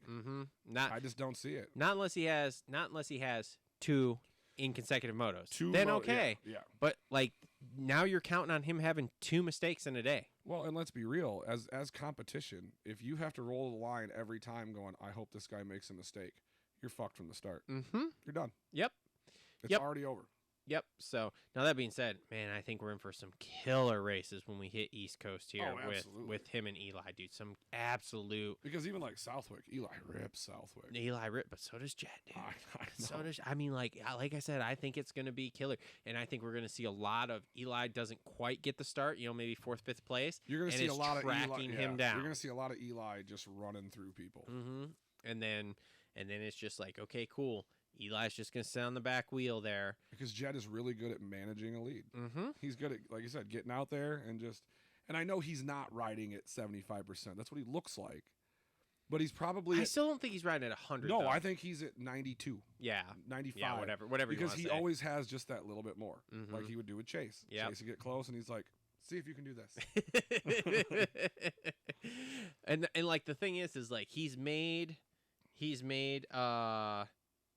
the dumb mistakes here because he he's been off the bike. Well, but like, okay, for example, like last year when we tried to do that stupid triple in the first lap at Hangtown right? Didn't need to. He won't do anything like that again. No. If there's anything even remotely sketchy like that, there's 0 chance he does it. No. So pass somewhere else. Yeah. So I don't know, man. Like I said, I don't see him necessarily losing an overall. Does he lose more motos? Probably. Maybe. But that's cool because now we're already off the perfect season talk with that. Yeah, I mean, I say this even if Chase was there. Yeah. I don't think he beats him. I don't think Chase, to be honest, I don't think Chase ever beats him unless he literally does. Unless he does what he did in Hangtown last year. The crazy thing is, too, is like, and they were talking about this week, the only outdoor race he has ever not won the overall was Hangtown last year when he literally went like 12 because he killed himself. Yeah. And then went 6 in the second moto because he killed himself in the first moto. Yeah. That's the only outdoor overall he has never won. 17 races, he's lost 1. Including when Chase was there last year. Oh, yeah. I'm telling you, Chase is a great rider. Chase has a mental block with Jet. He does. Like, absolutely, he will either fuck up or he cannot get to him. It is Jeff Emig, Jeremy McGrath. Yes, 100%. It is Ricky Carmichael and any number of people. Yep. So, so that's wild. Okay, let's move on here. Sorry, I got to click screens back and forth. So AP goes 2-3. Dude, he is wildly good to start this. I saw the clip afterwards of him, like, you know, before the podium, and he seemed like he was pretty pumped up. Like, he was excited. Yeah, he is and he very... doesn't normally ride West Coast tracks worth a damn. No, but like, he is very, he has come around from as bad as Supercross started. Yeah. It is wild. Now, that being said, he was shot to shit after that race yesterday. Oh, yeah. Did you see the guys at the podium? Hey, man, I got beer for you. He's like, dude, if I drink that, I'm going to throw up right now. But like Eric was saying, too, like, you're seeing this already. Yeah. And non-humidity California races. What is going to happen when you're at Redbud in July? What's going to happen, you know, I mean, anywhere when the humidity is 95% and it's 90 degrees outside. And we already got guys like, oh, I can't go up on the podium. Yeah, well, so that's a crazy thing, too, and we'll get to this in the 250 class, but, like, at the end of the day, Deegan did the TV interview and then immediately left the podium, went to Alpine Stars. Kitchen immediately went to Alpine Stars.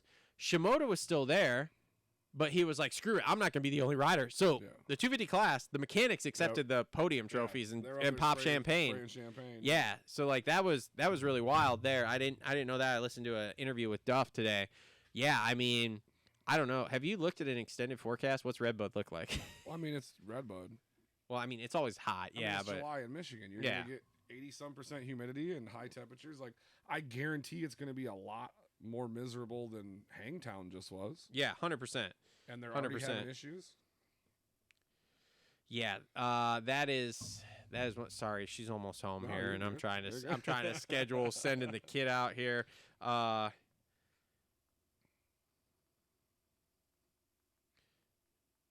This is great radio, by the way. Anytime I'm pausing, feel free to talk. Okay, yeah, no, these guys are gonna melt this summer because I think it's gonna be hot a lot here. Because we've had warm days here already. Like right now, yes, it's been cool. Millville. Yeah, but you get to Redbud, Millville, Southwick. Let's put it this way. Unadilla. Anywhere. I didn't book a ticket to go to Southwick yet.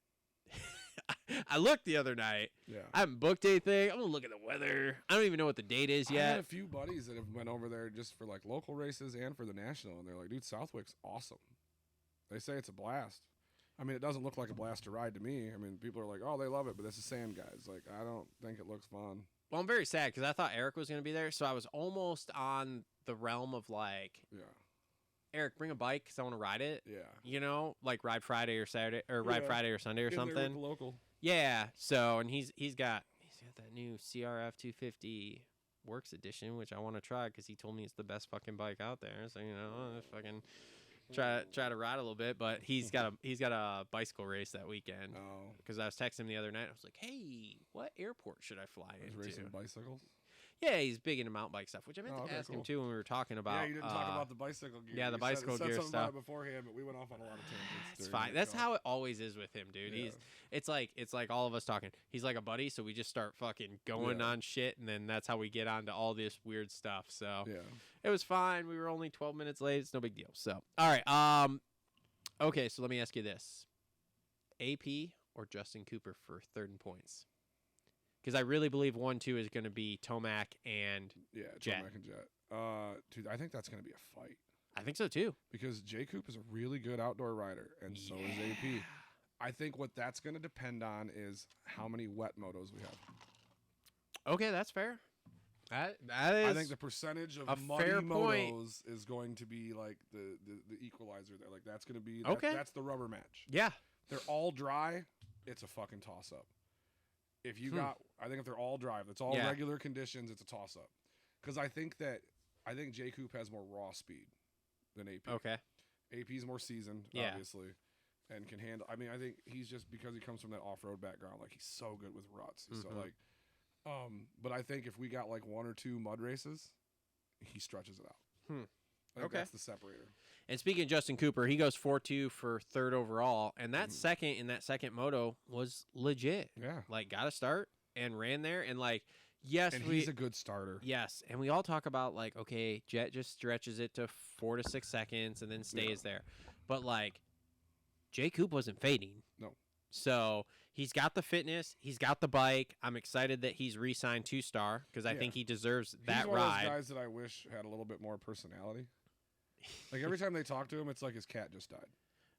He's always just kind of like, yeah, you know, I mean, it was pretty good. I really want to get on the podium, like, bro, like, and maybe he's got some social things, like, but he always acts like he's coming from a funeral. Yeah, he is a little, I'll call it monotone in a sense. Yeah, very like non-emotional at all. Yeah, and again, I don't have a problem with it. Now, I mean, one of the things I wish, just because of the day and age we're in, right, and he's got a rich wife and money, is like, bro, just flex the extra shit that you got there, right? Yeah. Like, which he does to an extent, right? But like, really flex it, bro. Like, be that dude that's like flexing your flying private to all these races and shit like that. You know, like, I don't know, man. Like, that is the kind of stuff that, in my opinion, will make the sport better. Yeah. That's one of the things.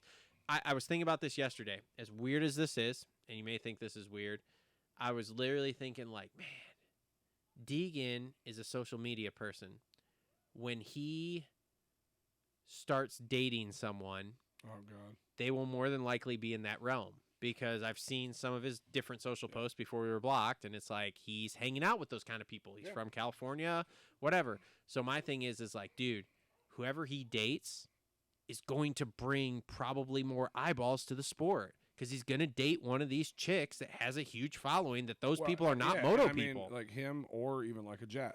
Whoever they decide to, like, if Jet's got a chick. But especially, like, but if she sticks around, like, I think she will, because she was with him through this knee surgery stuff. Either one of them hooks up with, like, celebrity level. So Jet's chick, I think, is like a Latin music person, if I'm correct. And I don't know, because I haven't really dove into her that much. I don't get into the personal life stuff like because he hasn't really posted a whole bunch with her or whatever. So, so like I said, that was just one of the things I think, and that's one of the things, like I said, I wish J. Coop would lean more into. Yeah. Which I know is going to be hard, because you're going to catch a bunch of shit about being that guy. And I don't think he can be that guy. Fuck him, I don't care. I don't think he can take that shit. Yeah, I don't know, man. I don't know. So anyway, Tomac goes 1-9 for fourth. What could have been that second moto, dude? Yeah. Let me ask you this. Does he track jet down that second moto? I think it would be probably like Paula, where he got close. Got it within like a second. Got within like a couple there at the end. At one point, he got to within like a second. Like, they were right there, and then it just kind of... That's what I mean. Like, I think Eli is still fantastic. I think he's still fast. He's the second fastest guy. Mm-hmm. I just don't know that he has enough to track him down and pass him. Mm-hmm. I think he can track him down, but I don't know that, because Jet can always just that little bit extra. He's that one guy that I don't think has a complex about getting by Jet. No. He will just do it. Yeah, he'll try for sure. Yeah. I just don't know that the speed is there quite that much anymore. God, I'll tell you what, though. I'm excited for some of these East Coast tracks. Oh, absolutely. Because he's still, he's still beast mode. He's just a little bit older. Like, beast dude, mode. I'm betting Redbud, dude. Oh, fuck, that's going to be good, dude. That is going to be good. Because that is just like a playground for Eli, dude. And then, like, Jet can ride those braking bumps and shit the way that thing breaks down. Like, Eli's just going to hit the outsides and just use that clutch as a brake like he always does. And just, all you're going to hear is... I thought it was funny after Paula when he's like, Jet's like, I swear his exhaust face is the front. Because it's so loud. But dude, when you listen to him, it's just... How about that presser where with him and Eli always trying to be... And not always trying to be. He is that stoic, just serious face guy.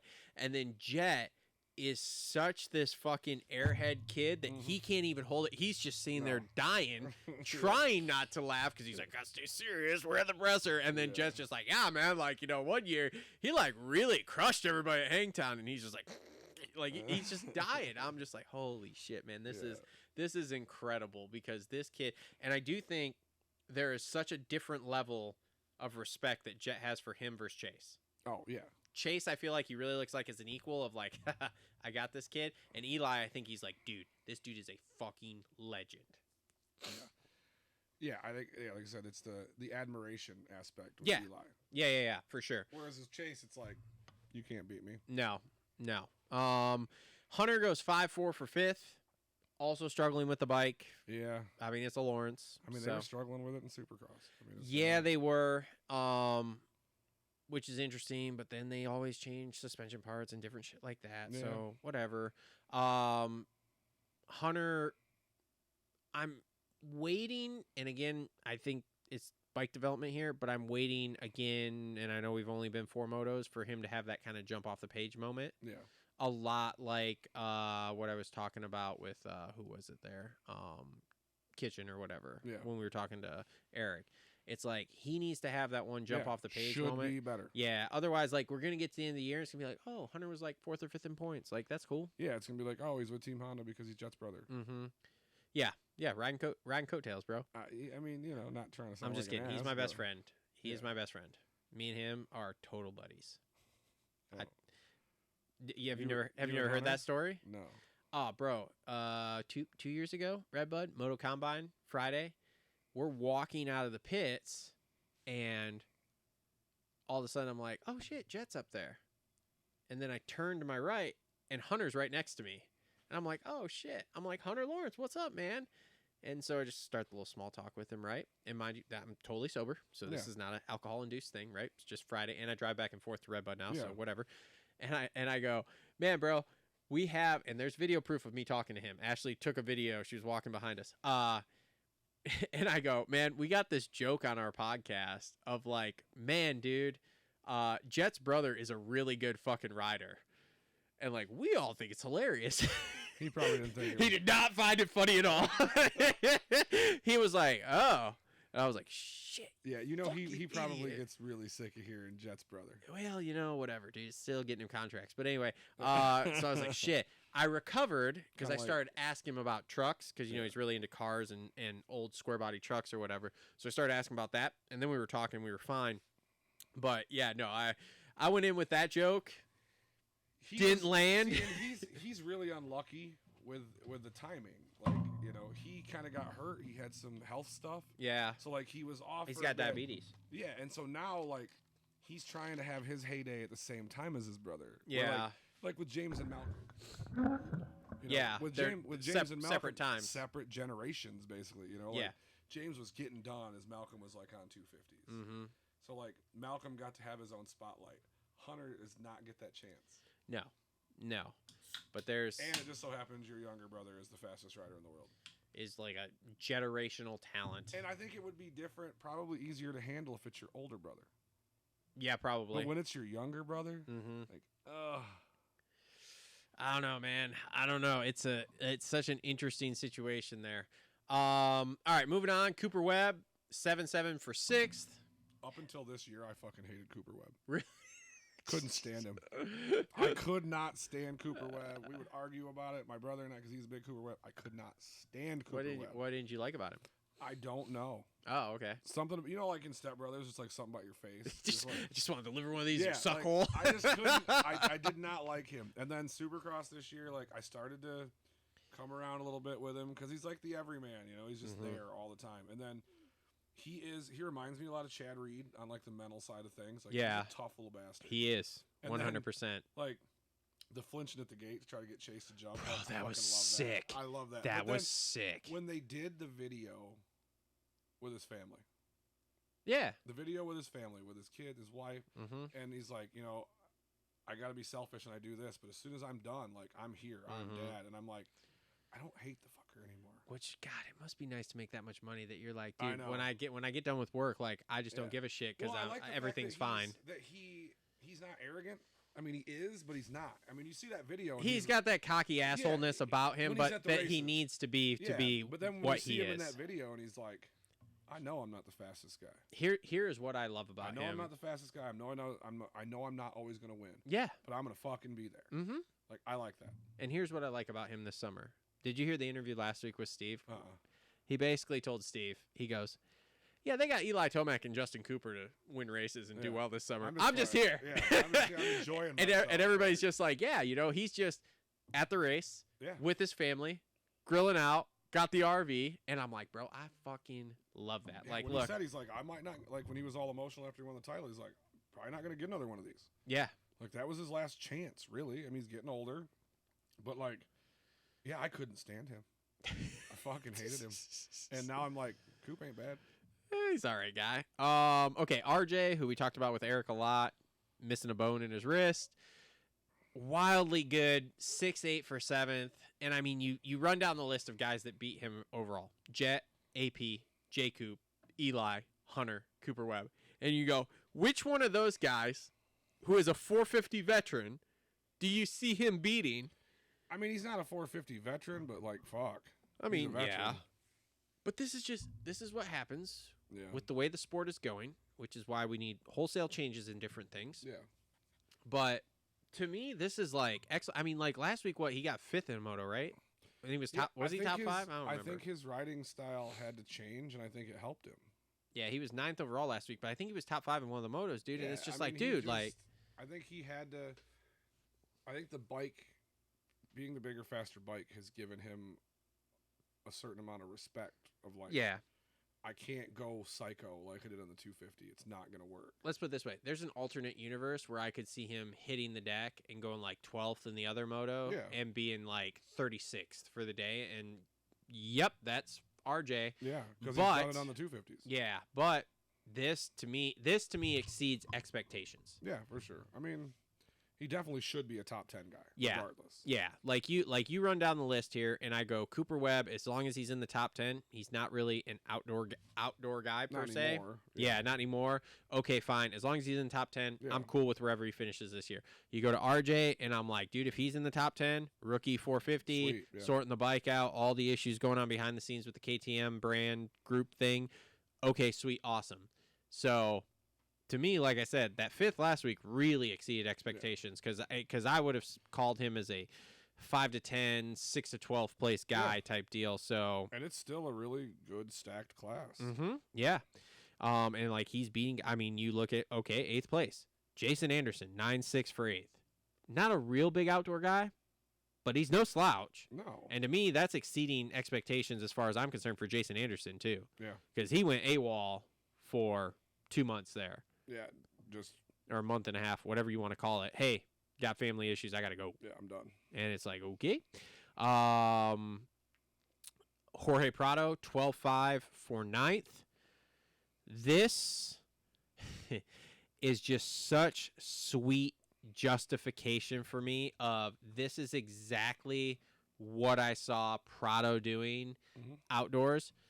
New tracks, new bike, new team, hot weather, different schedule.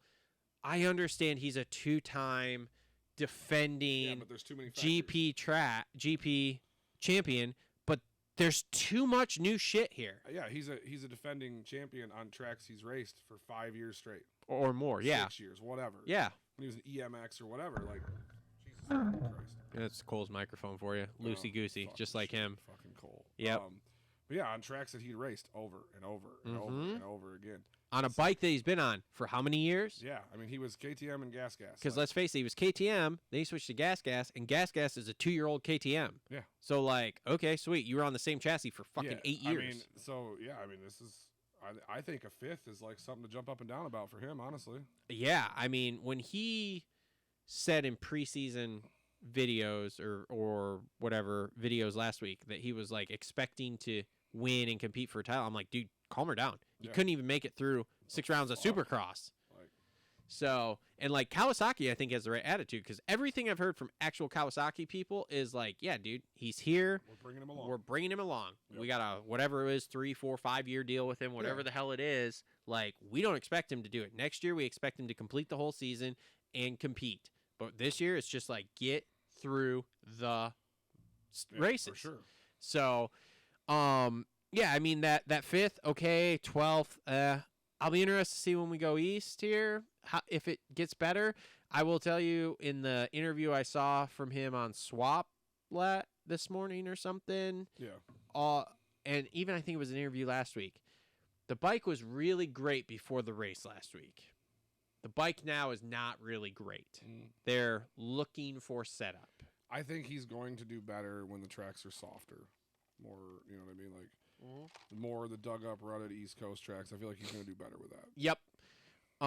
So yeah, and again, I think he'll get better as the year goes on. I think we'll see him hit the podium at some point. I think so too. I'm not fully discounting that he's not a great rider. No, he's a fantastic rider. But again, to add to the list of shit I just said, he's coming off injury.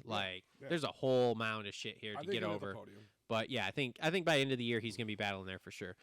Stu goes 8-10 for 10th. Okay. Malcolm's not really an outdoors guy.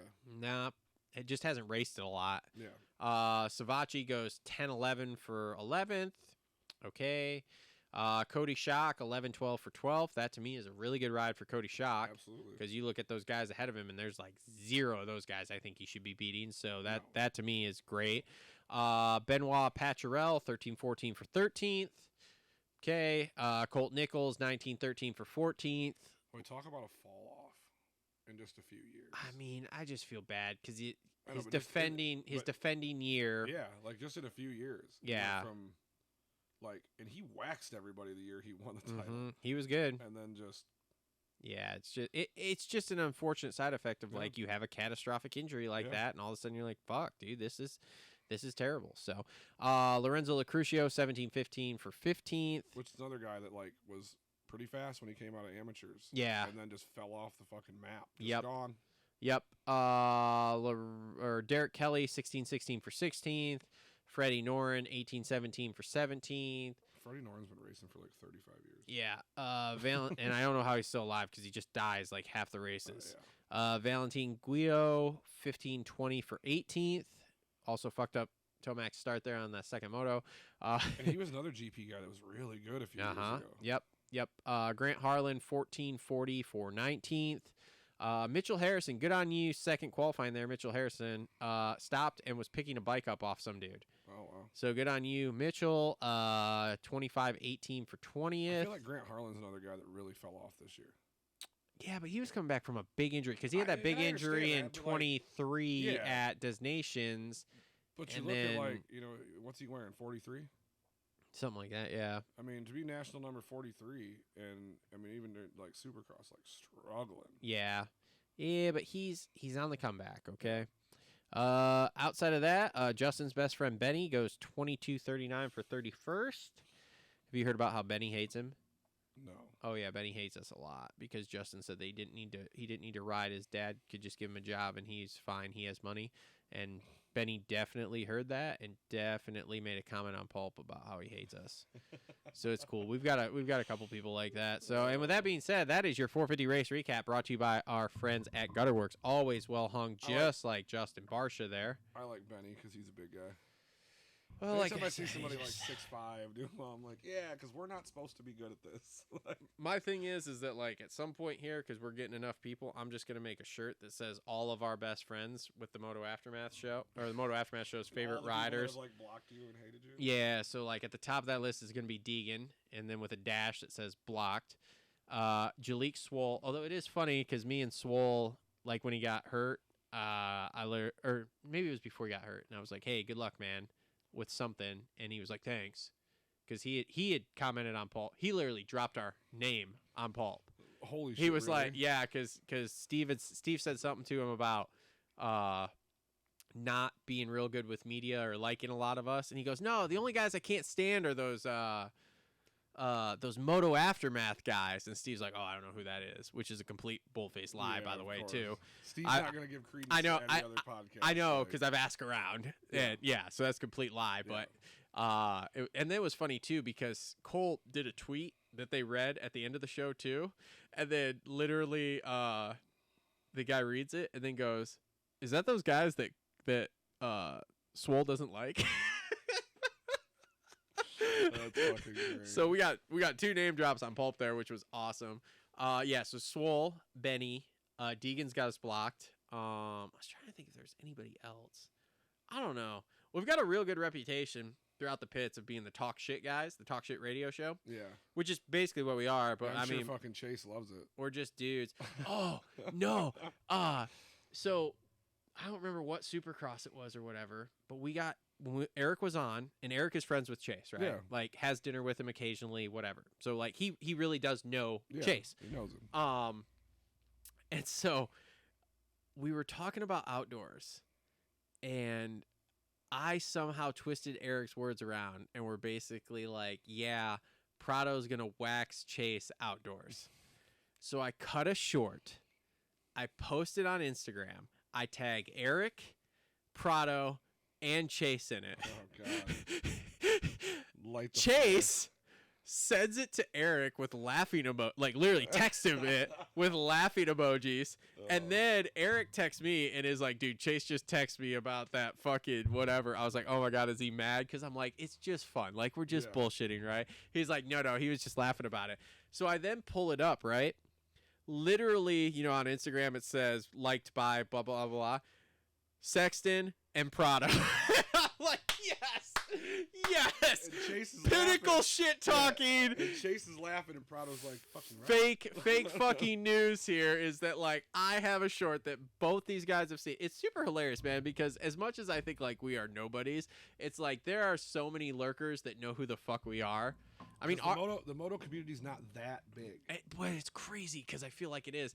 But now it's like when I see stuff like that, when I find things out, when I talk to people, it's like I now feel like when I walk through the pits, like all those looks I feel like I'm getting where people are like, dude, I know that guy. How the fuck do I know him? I feel like it's legit almost. Yeah. And I try not to get ahead of like, oh yeah, everybody fucking knows me, which is why I just very quiet, just walk through and just do my thing. But at the same time, it's like, dude, try like, not to be Steve Mathis. like 3/4 of these people probably do know exactly who the fuck I am and what the fuck I do, and have probably seen me talking shit about them at some point. You try not to be Mathis. Whatever, I know it's everybody. fine. Well, Mathis is always, I know everybody. I've been around for a long time. I've talked to a lot of people. He is around. He is the guy. I know people, yeah. But there are a lot of people that are like, I can't stand that fucking dude. Nope. So, anyway, That's why I said I never listened to Pulp until like a couple months ago when somebody was like, you got to listen to it. Like, listen to this episode. Yeah. Like, dude, he has some good shit on there, dude. I mean, some funny stuff. He gets the fucking info before everybody. He does get the info. He's got it all. But I'd rather listen, like, I like Gypsy more. But I mean, even getting guys on there and talking, just talking shit. Like, dude, the Jim Holly episode with him, I don't remember what one it was, when Jim Holly's talking about getting a fucking blowy before the main of Buffalo 84 Supercross and then rode like shit. And I am just like, holy fuck, this is awesome. And I literally, like, I fucking love Phil Nicoletti.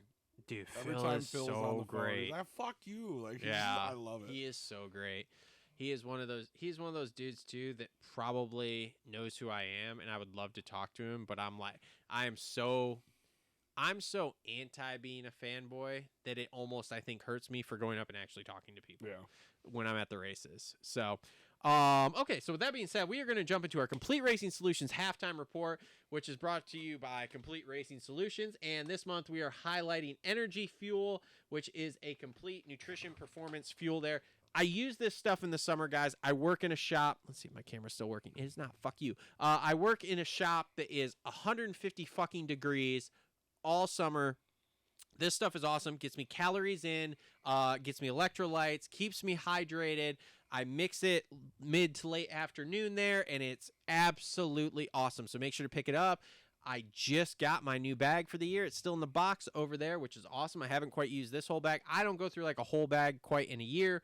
And those guys always hook me up with it. And it, like I said, it's absolutely awesome. When I do go to the races or the track or whatever, I love using it at the track too, because it doesn't make you like, you can drink a protein shake, but that's terrible to drink on a hot summer day and when you're overheating, and just drinking water doesn't do it. There are lots of electrolyte mixes out there. I'm not going to speculate on any of them because I don't know which ones are good or bad. We'll have to call Coach Rob and have him explain it. But I can definitely justify that this Energy Fuel is awesome. Check it out, CompleteRacingSolutions.com. I believe it's EnergyFuel.com, but if you go to Complete Racing Solutions, you can find the link there. Okay, halftime report here. We're going to get into some, we're going to TLR tinfoil hat some silly season stuff because I want to get your opinion on some stuff. We are going to talk, first off, though, I want to talk race promotion with you because we were talking before the thing. You're D14 vice president, so you kind of oversee a whole bunch of not only moto, flat track, everything within the D14, which is just Michigan, right? Yeah, D14 is just Michigan. Just Michigan. Well, We do have a couple like series, like the Enduro series and stuff, that'll drop down into like Indiana, Ohio. Okay, cool. But for the most part, it's Michigan. Yeah. So you oversee a lot of different racing stuff there with that. You did some promotion here recently. And then with the club, too. You're also, the president of the Battle Creek Motorcycle Club, which does do D14 races, state series. You MX, guys, Hare Scramble, and Sprint Enduro. And you guys, we didn't do a qualifier this year, right? Nope. We're not quite there. No. We're getting there. Working on it. We're working on it. We're not quite there. Yeah. Okay, cool. So, here's what we're going to do.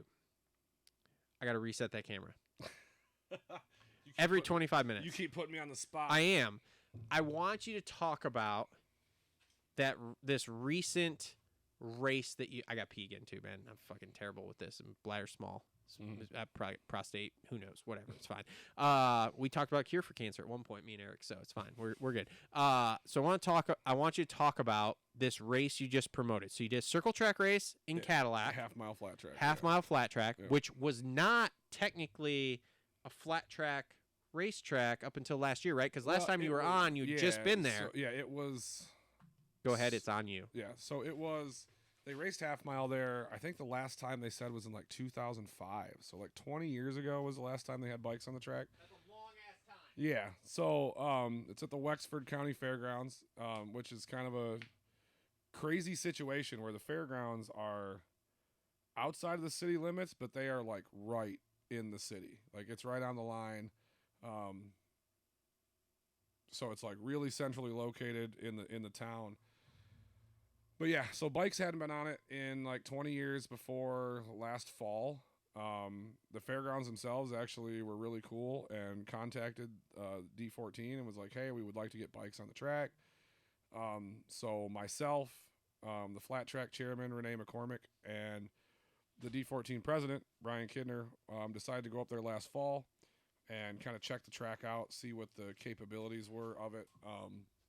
There's some local guys up there. The McRoberts brothers, Tom and Brian, and they brought their bikes out. Renee's husband Joe brought his out, and we kind of just tested things last fall to see what the track was like. Talk with the fair board, kind of figure out what their idea was. For the most part, the riders rode it last fall. A few guys and said, prep it a little bit, throw some chloride down, and be good to go. Okay. So we went into the pre-sanction meetings which is basically like, so the pre-sanction meetings are where the divisions get together and kind of work on their stuff before our big December sanction meeting. Okay. So they get all the decisions kind of out of the way, so the sanction meeting doesn't last 3 days long. So went to the flat track pre-sanction meeting. Well, I went to the motocross pre-sanction meeting. So that week was a little bit psychotic. So Thursday night, the first week in November, Thursday night, I was voted as president of Battle Creek Motorcycle Club. The very next night, I had to go to the motocross pre-sanction meeting to help set our dates for the year at Battle Creek. Stay the night in Lansing, or Portland, and the very next morning, I had to go to Lapeer, over past Flint, and go to the flat track pre-sanction meeting to get the dates for my half miles, and then make it back around to Battle Creek at some point. So went there with the fair board, a couple members of the fair board, picked our dates. We went Memorial Weekend, like July 19th and 20th, and then September 27th, 28th. Was lucky enough that the division actually gave me the half-mile state championship race. Sweet. In my first year doing this stuff in September. So, yeah, and then after that, just kind of worked with, I was, as we kind of touched on before, I'm super fucking busy all the time. So, there was a guy that does some flat track promoting already. He'd done it a couple times, and he'd kind of gotten screwed over a little bit on a few races. So I decided, like, hey, I'm going to bring you in. We'll go 50-50 partners on it. That way you can still, get some of your promoting stuff in, make a little bit of money. Because at that point, he had gotten just completely screwed over by the previous chairman, by some people at the races that they were not supposed to be drinking at a track after hours, and the people were drinking, and the fair board president saw them. And so at that point, he had lost that race. So I brought him in. We worked on a lot of stuff over the spring, and then, like I said, our first race was Memorial Weekend. Pretty good turnout. What is this? So what does this entail? So okay. When it comes to so promoting, let's backtrack here. So you go to these meetings, you pick you're okayed as a race, you're okayed as a promoter. Like I assume somebody has you have to file say over this. Yeah, you have to file your AMA charter application. Okay. As a promoter with the AMA. Okay. That costs like $250.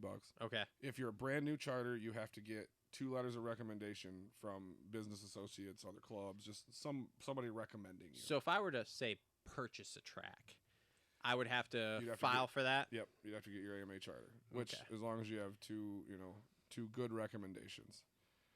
Sweet. Well, I got one sitting across the table from me, so I'm good. And then, so once you get your charter, you sanction it with the district, and then you cross the insurance hurdle. Okay, so let's hear how this goes here. Now it's actually not that bad. So for the most part, most AMA tracks use the same insurance company. Okay.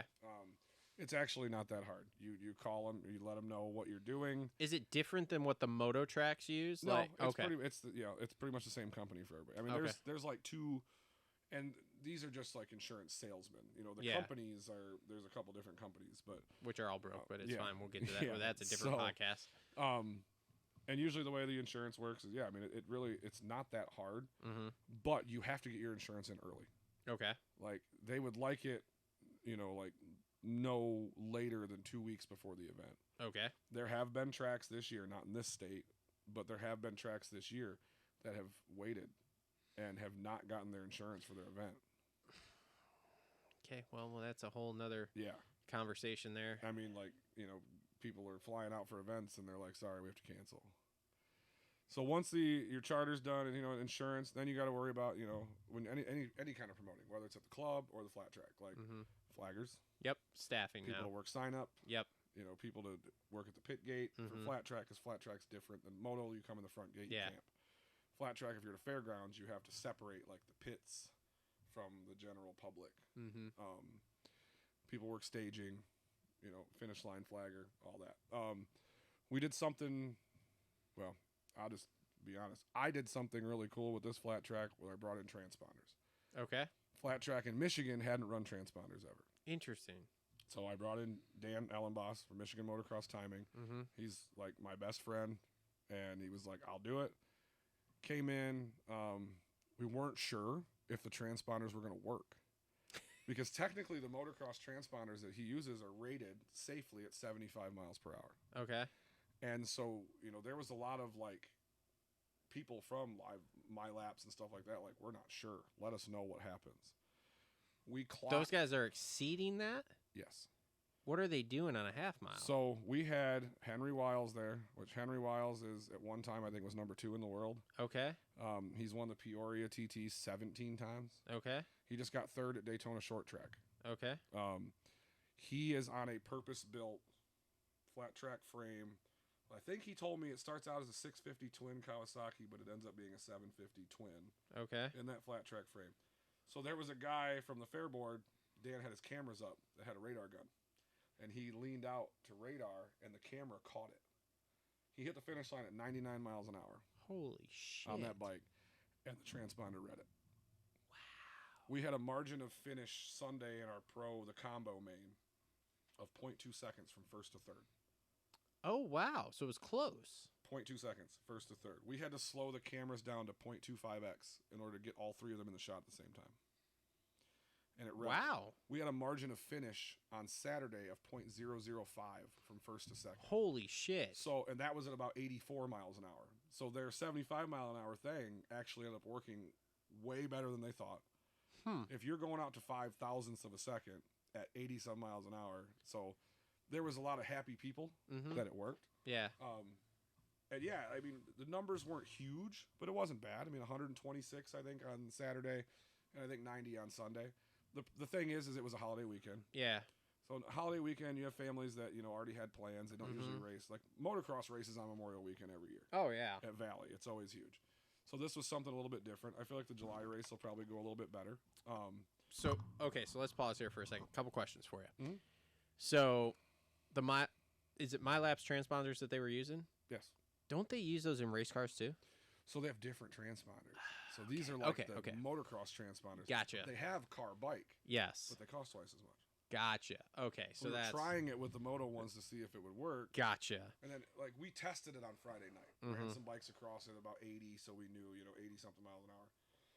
Basically brought a couple of fast local kids out. Yeah. Because if it didn't work Friday night, we were just going to scrap it. Gotcha. Just go with hand scoring. Gotcha. But once again, how do you hand score something that's 5 thousandths of a second? Yeah. No, that would be crazy. And that's what they do everywhere. Wow. And I did talk to a lot of people, and they say like out of state they use the transponders a lot more.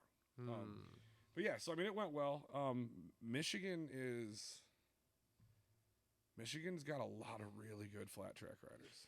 Okay, so hold on, because I have other questions. Can we talk numbers wise here? Because I'm a business guy, so I the numbers intrigue me, right? So you've told me, I don't know, did you say it while we were recording, like kind of what you made there, or? Yeah. Okay. I mean, we had 126 entries on Saturday, 90 on Sunday. So where do you make money though? So you make money from entries. Yeah, it's entries and then like the pit gate, like coming in like the pit passes. Gotcha. Okay, which is what, $10 a person or something? No, it was like 40 for the weekend. Oh wow. Okay. Yeah. So which was high. Is it hot? That was high. Okay. Because I was gonna say, I feel like the last time I was at a moto track, it wasn't. Yeah. That's the thing, is the issue I ran into with this, and I'm just going to be honest about it. Like, I brought this person in as a partner to help them out. Yeah.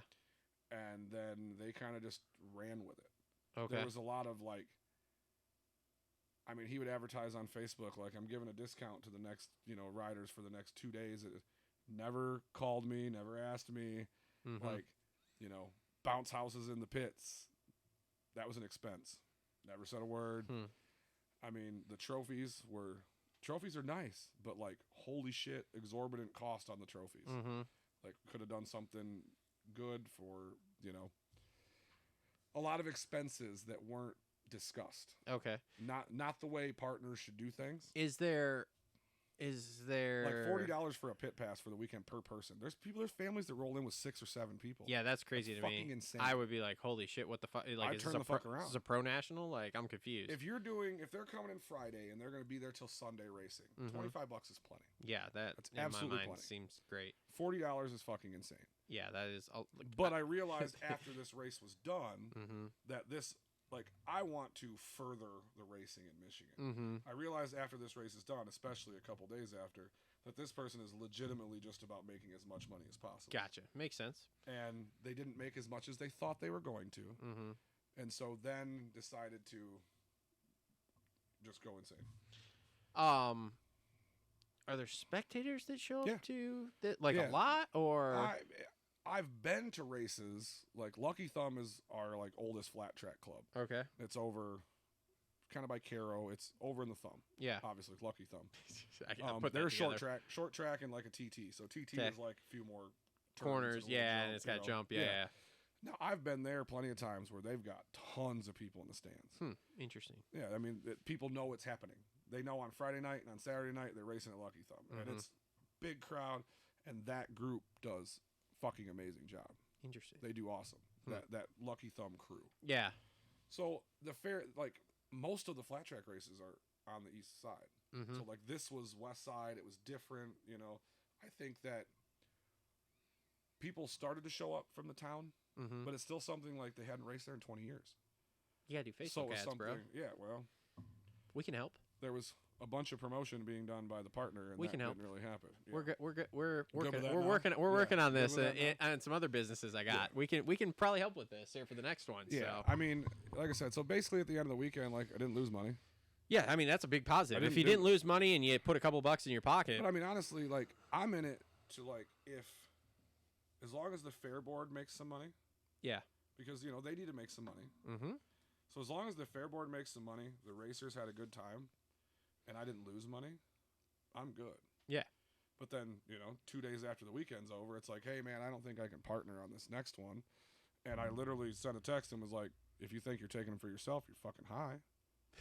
And he's like, oh, well, or I can just help you. Hey, the show is live on the internet Don't to the give a fuck. members, and it's going to get put out on the internet Sweet. for everyone to see. Don't care. Okay, all right. I just want to Don't make. care. Hey, I'm just making sure Yeah. that No, you I don't remember care, dude. we're on camera here. Don't give a shit. Don't give a shit. Look, Jet. Already We're had being yeah, recorded. Already had these conversations. All right. Plenty Okay. of times. Hey, look, you want to air it and then out? I'm cool with yeah, it. and It's then fine. Well, yeah, because now it's going to turn into a contract thing. I gotcha. Okay, so like, then it turned to, I can't, or I can just help you, and I'm like, yeah, we're gonna have to talk about that.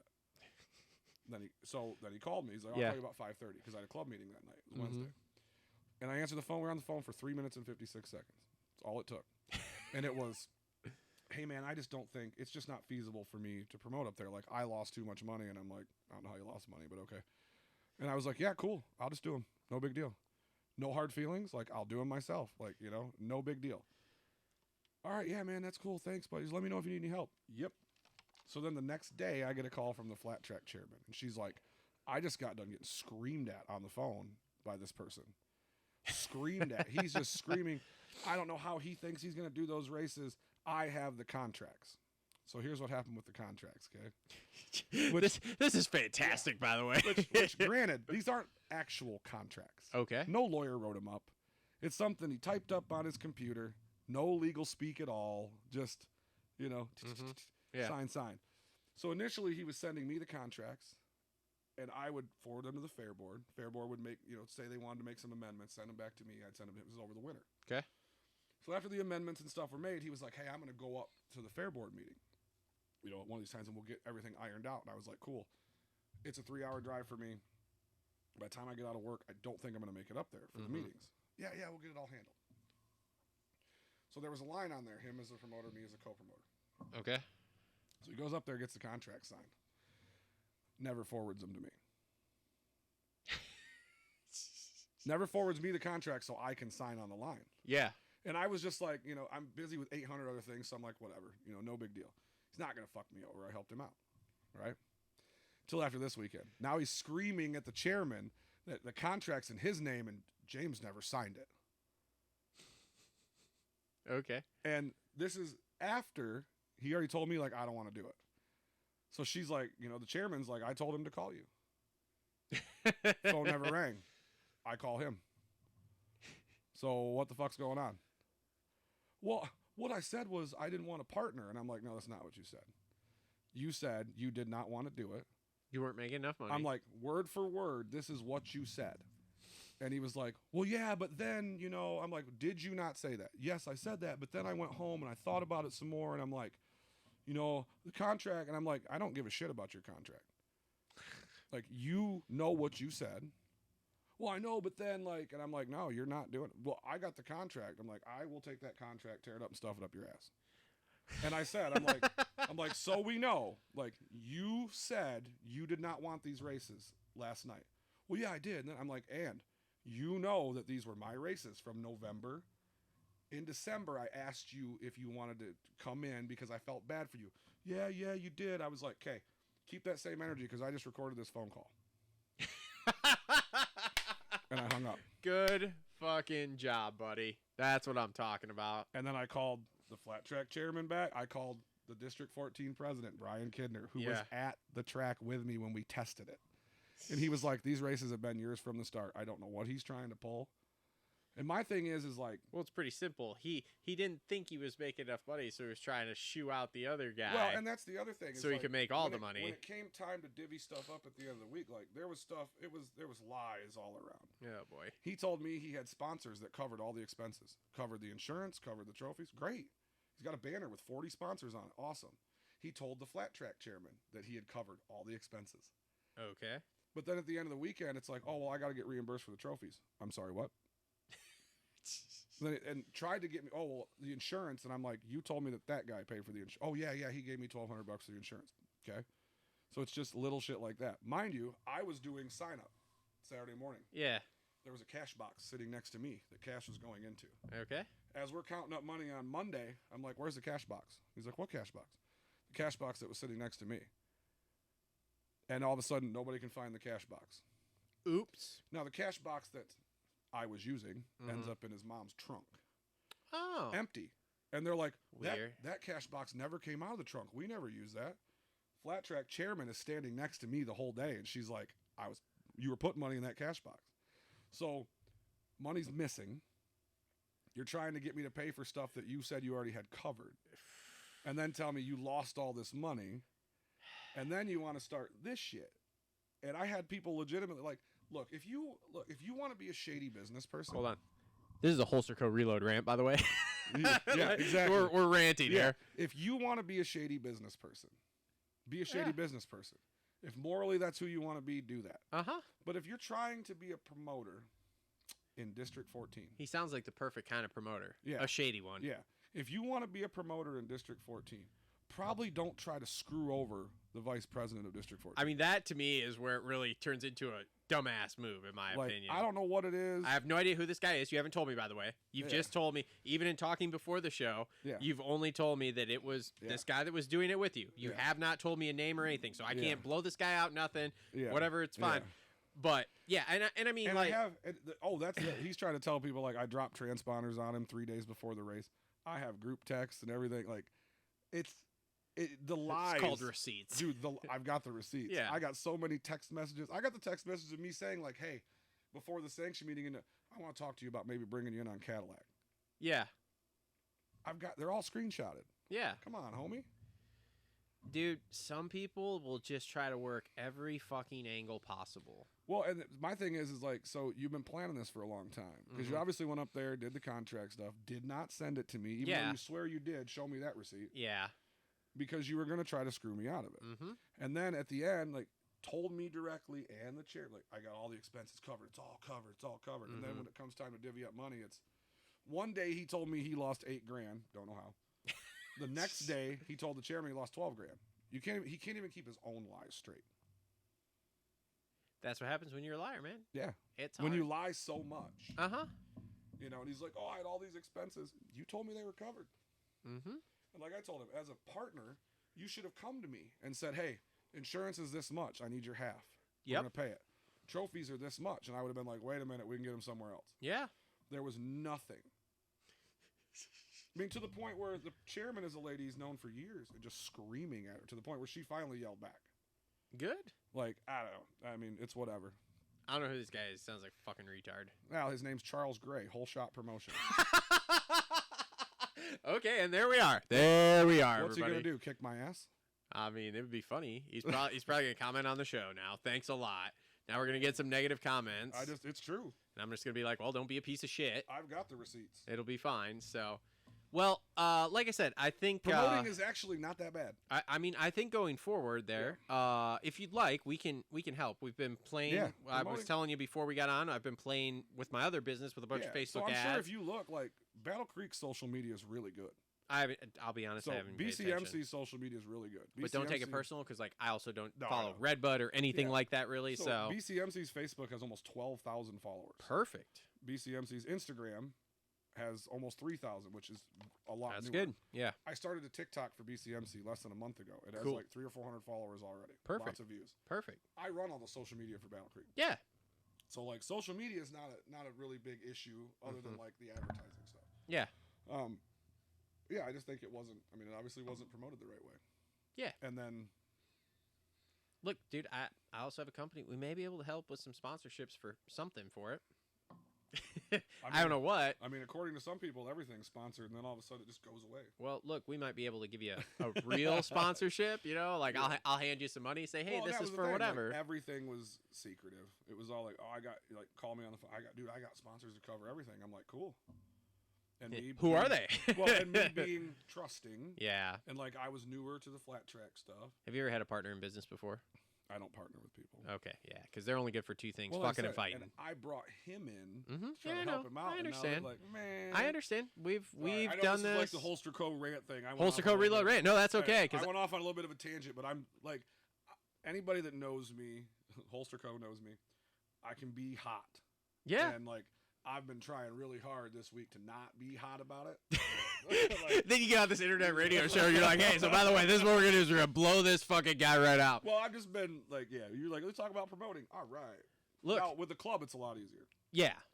I mean, we have the same type of expenses, but we don't have to pay flaggers. Yeah, you don't have to pay members that anybody do all that really. stuff. Yeah, the members do it, and the club just takes all the money. No one's making money on it. No, the club is making and we just money. reinvest. Yes, We exactly. reinvest everything. Which, by the way, was out there for Kylie's graduation. There, dude, looks awesome. Fence is awesome. Yeah. Like, there's so much of it there that I was like, oh wow, this. What are you doing when you pull in? You know, you crest the hill, and then all the dirt out there. What are y'all doing? That was really hilly. Okay. So it was really hard for big rigs to park there. Okay. So we flattened it. Oh, okay. I mean, we got to wait for grass to come in. Yeah. So anybody that comes to BCMC next weekend, like, it's going to be a little dirt over there, but yeah, it's flat. Like, we can park so many more people now.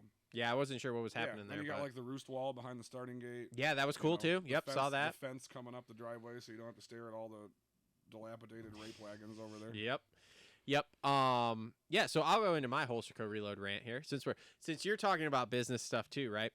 So in the last, I'm gonna call it 2 years, I have tried to buy 3 different businesses. Now let me rant about this, right? This has nothing to do with moto, so if you guys want to get to the moto stuff, the 250s will be coming up here in a little bit. Let me rant about this. If I try to buy another business and I have a business owner tell me that they cannot get me any sort of numbers for the business, I'm going to fucking lose my shit. Now, I won't blow anybody out. Yeah. Because some of these guys, or one of the guys is I'm friends with or whatever.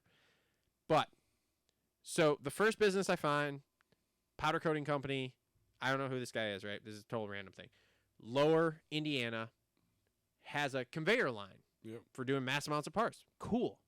I message, hey man, super interested. I have a business up here. Can you tell me about it? Whatever. Tells me some stuff. Get to the point. I go, okay. And mind you, okay, pre-COVID, so over 5 years ago. Yeah. I was trying to spend, and I didn't have this, right? This was all loan process and everything. I was trying to buy a family entertainment center, upwards of $1 million loan. I know how these processes goes. This was a legitimate thing through a commercial real estate company. I was buying real estate, business, etc. I know how it goes. You sign NDAs, you get numbers, you can see what's happening. You go in, you talk to owners, etc. Right? So I go to this powder coat company. We get to the point where I'm like, okay, cool. Can you send me numbers? Well, I can't send you numbers because there's people that are trying to get me, so I can't put that information out there. Okay, well, I'm not going to put it out there. I'm just trying to sign an NDA and buy your company, but I have to see numbers so I know what it's worth. Well, I'm sorry, I can't give you any of that stuff. Okay, then fuck you. I guess we're out, Good dude. luck selling. Yep. So then... It's like you want to buy a bike, and they're like, yeah, sorry, I can't tell you what I want. Yeah, or I can't tell you what the mileage is on it. What the fuck? So then the next company, right, I go to, and this is a buddy of mine. I'm like, hey, man, I'm interested in it. Has nothing to do with what I'm doing now, but it was one of those that I'm interested. It's kind of adjacent to what I'm doing. So I'm like, cool, man. What do you want for it? Because he's just a little older guy. He just wants to do something different. Yeah. He's just tired of doing it. He kind of like me. He's an owner-operator. And I'm like, okay, cool. There's money to be made here. If I can come in and revamp it a little bit, because I don't want to do what he's doing. I want to keep doing what I'm doing. But I like owning businesses. And so we have a long conversation. We talk about it. He gives me a price, which isn't bad. Okay, cool, because there's not a whole lot you're buying. But I'm like, cool, can you get me some numbers? Well, let me see what I can do. 4 months later, I still don't have numbers. He messages me, hey, man, I'm over it. You want to buy it? I'll give it to you on a discount compared to what I even told you, but I don't have numbers. Okay, well, if you don't have numbers, I can't go to anyone, even to my mother, and say, hey, I need this for this. Yeah. On top of that, his business, and I love this guy, but his business is not really like equipment heavy. Yeah. And he's an older guy. Yeah. There's no website. There's no email list. There's no client list. Yeah. He doesn't even take credit cards, dude. Like, when I had stuff done by him the first time, I went in with my card, and he's like, I don't take card. I was like, oh, shit. So I'm like, dude, no records. I would love to purchase it from you, but I have to have something. And I told my chick this last week after this last one, which I'll go over here in a second. It's like, bro, I don't give a fuck if you make it up. Make it look real. Yeah. And, like, I'll buy it. I'll say, okay, cool. That's awesome. I'll factor some stuff. I'll figure out what I can offer you. I'll make you an offer. I'll buy it. Yeah. We were talking about this before with another thing that we're not going to put out publicly that I'm trying to buy. Yeah. I have people I can get money from. Yeah. No problem. Yep. This week, I do powder coating. Mm-hmm. Okay. One of the things I've been looking at for a lot of years is polishing wheels. Big ass drum vibrator, put media in it, you put the wheel in it, polishes it to whatever. Okay, great.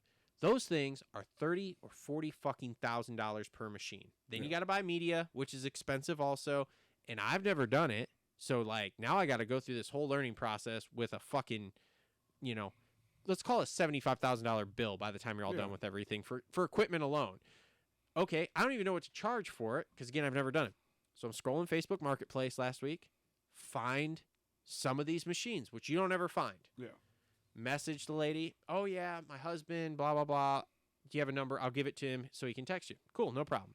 So he texts me, and I'm talking about it, whatever. And the kid's super cool. And then I get to the point where I'm like, oh, I need numbers. Well, it's kind of tied to my other business, so I don't really have solid numbers. What the fuck do you mean? I'm not going to sit here. This is a Holster Co. Reload rant, everybody. I'm not going to sit here and act like I'm some business god. Yeah. Okay? I'm not Mark Cuban. I'm not goddamn Amazon. I'm not any of this, okay?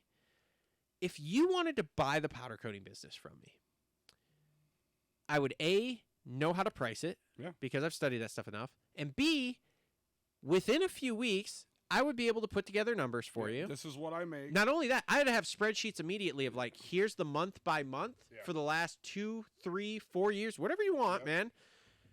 Here you go. Yeah. I can put together a P&L. Give me a few weeks here. I'll put everything together so I can hand you one sheet. Here's what we're taking in revenue wise. Here's what we're doing. Here's what, you know, we're spending, like whatever. So the guys that cannot come up with this shit when you own a business blows my fucking mind. And I'm over it, dude. Because, like, I would love to buy more businesses, okay? Yeah. Again, I don't want to run more businesses. I don't want to day-to-day operate more businesses. I like what I do. I like the podcast. I like powder coating. I like what I do. However, fuck me of trying to buy them. Yeah. Like, it's unreal. So, that's Holster Co. Reload rant. I'll go with a second Holster Co. Reload rant, too, okay? This is for everybody out there. So, if you guys are watching, let's see. Is my camera still working? Fuck yeah, it is. This is for everybody out there. If you live in a fucking state that has an off-season for motorcycle parts, okay? Has a winter, has a fall, etc.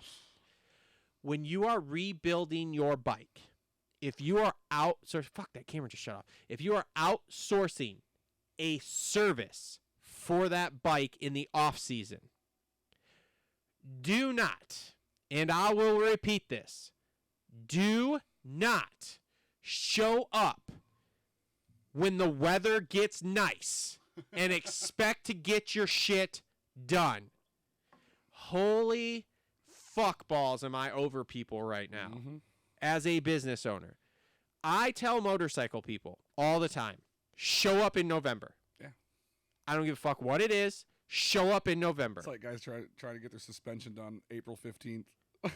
Like, the season's already started. Everything's packed. I mean, it's like, dude, I had a motorcycle frame here the other day. Guy showed up. I don't know how long ago it was.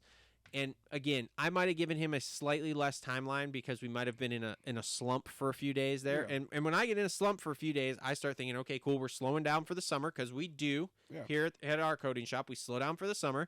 So, okay, cool. So shit's slowing down. I'm not having as much shit come in. I will get you in and out faster. Yeah. Stuff happens. Okay? Needless to say, I'm getting blown up. Is it done? Is it done? Is it done? Let me tell you the first problem with this. First problem. I get the guy's frame back from blasting. There's holes in it, pinholes. It's a hardtail chopper. I send him 2 pictures of 2 different pinholes that I found right away.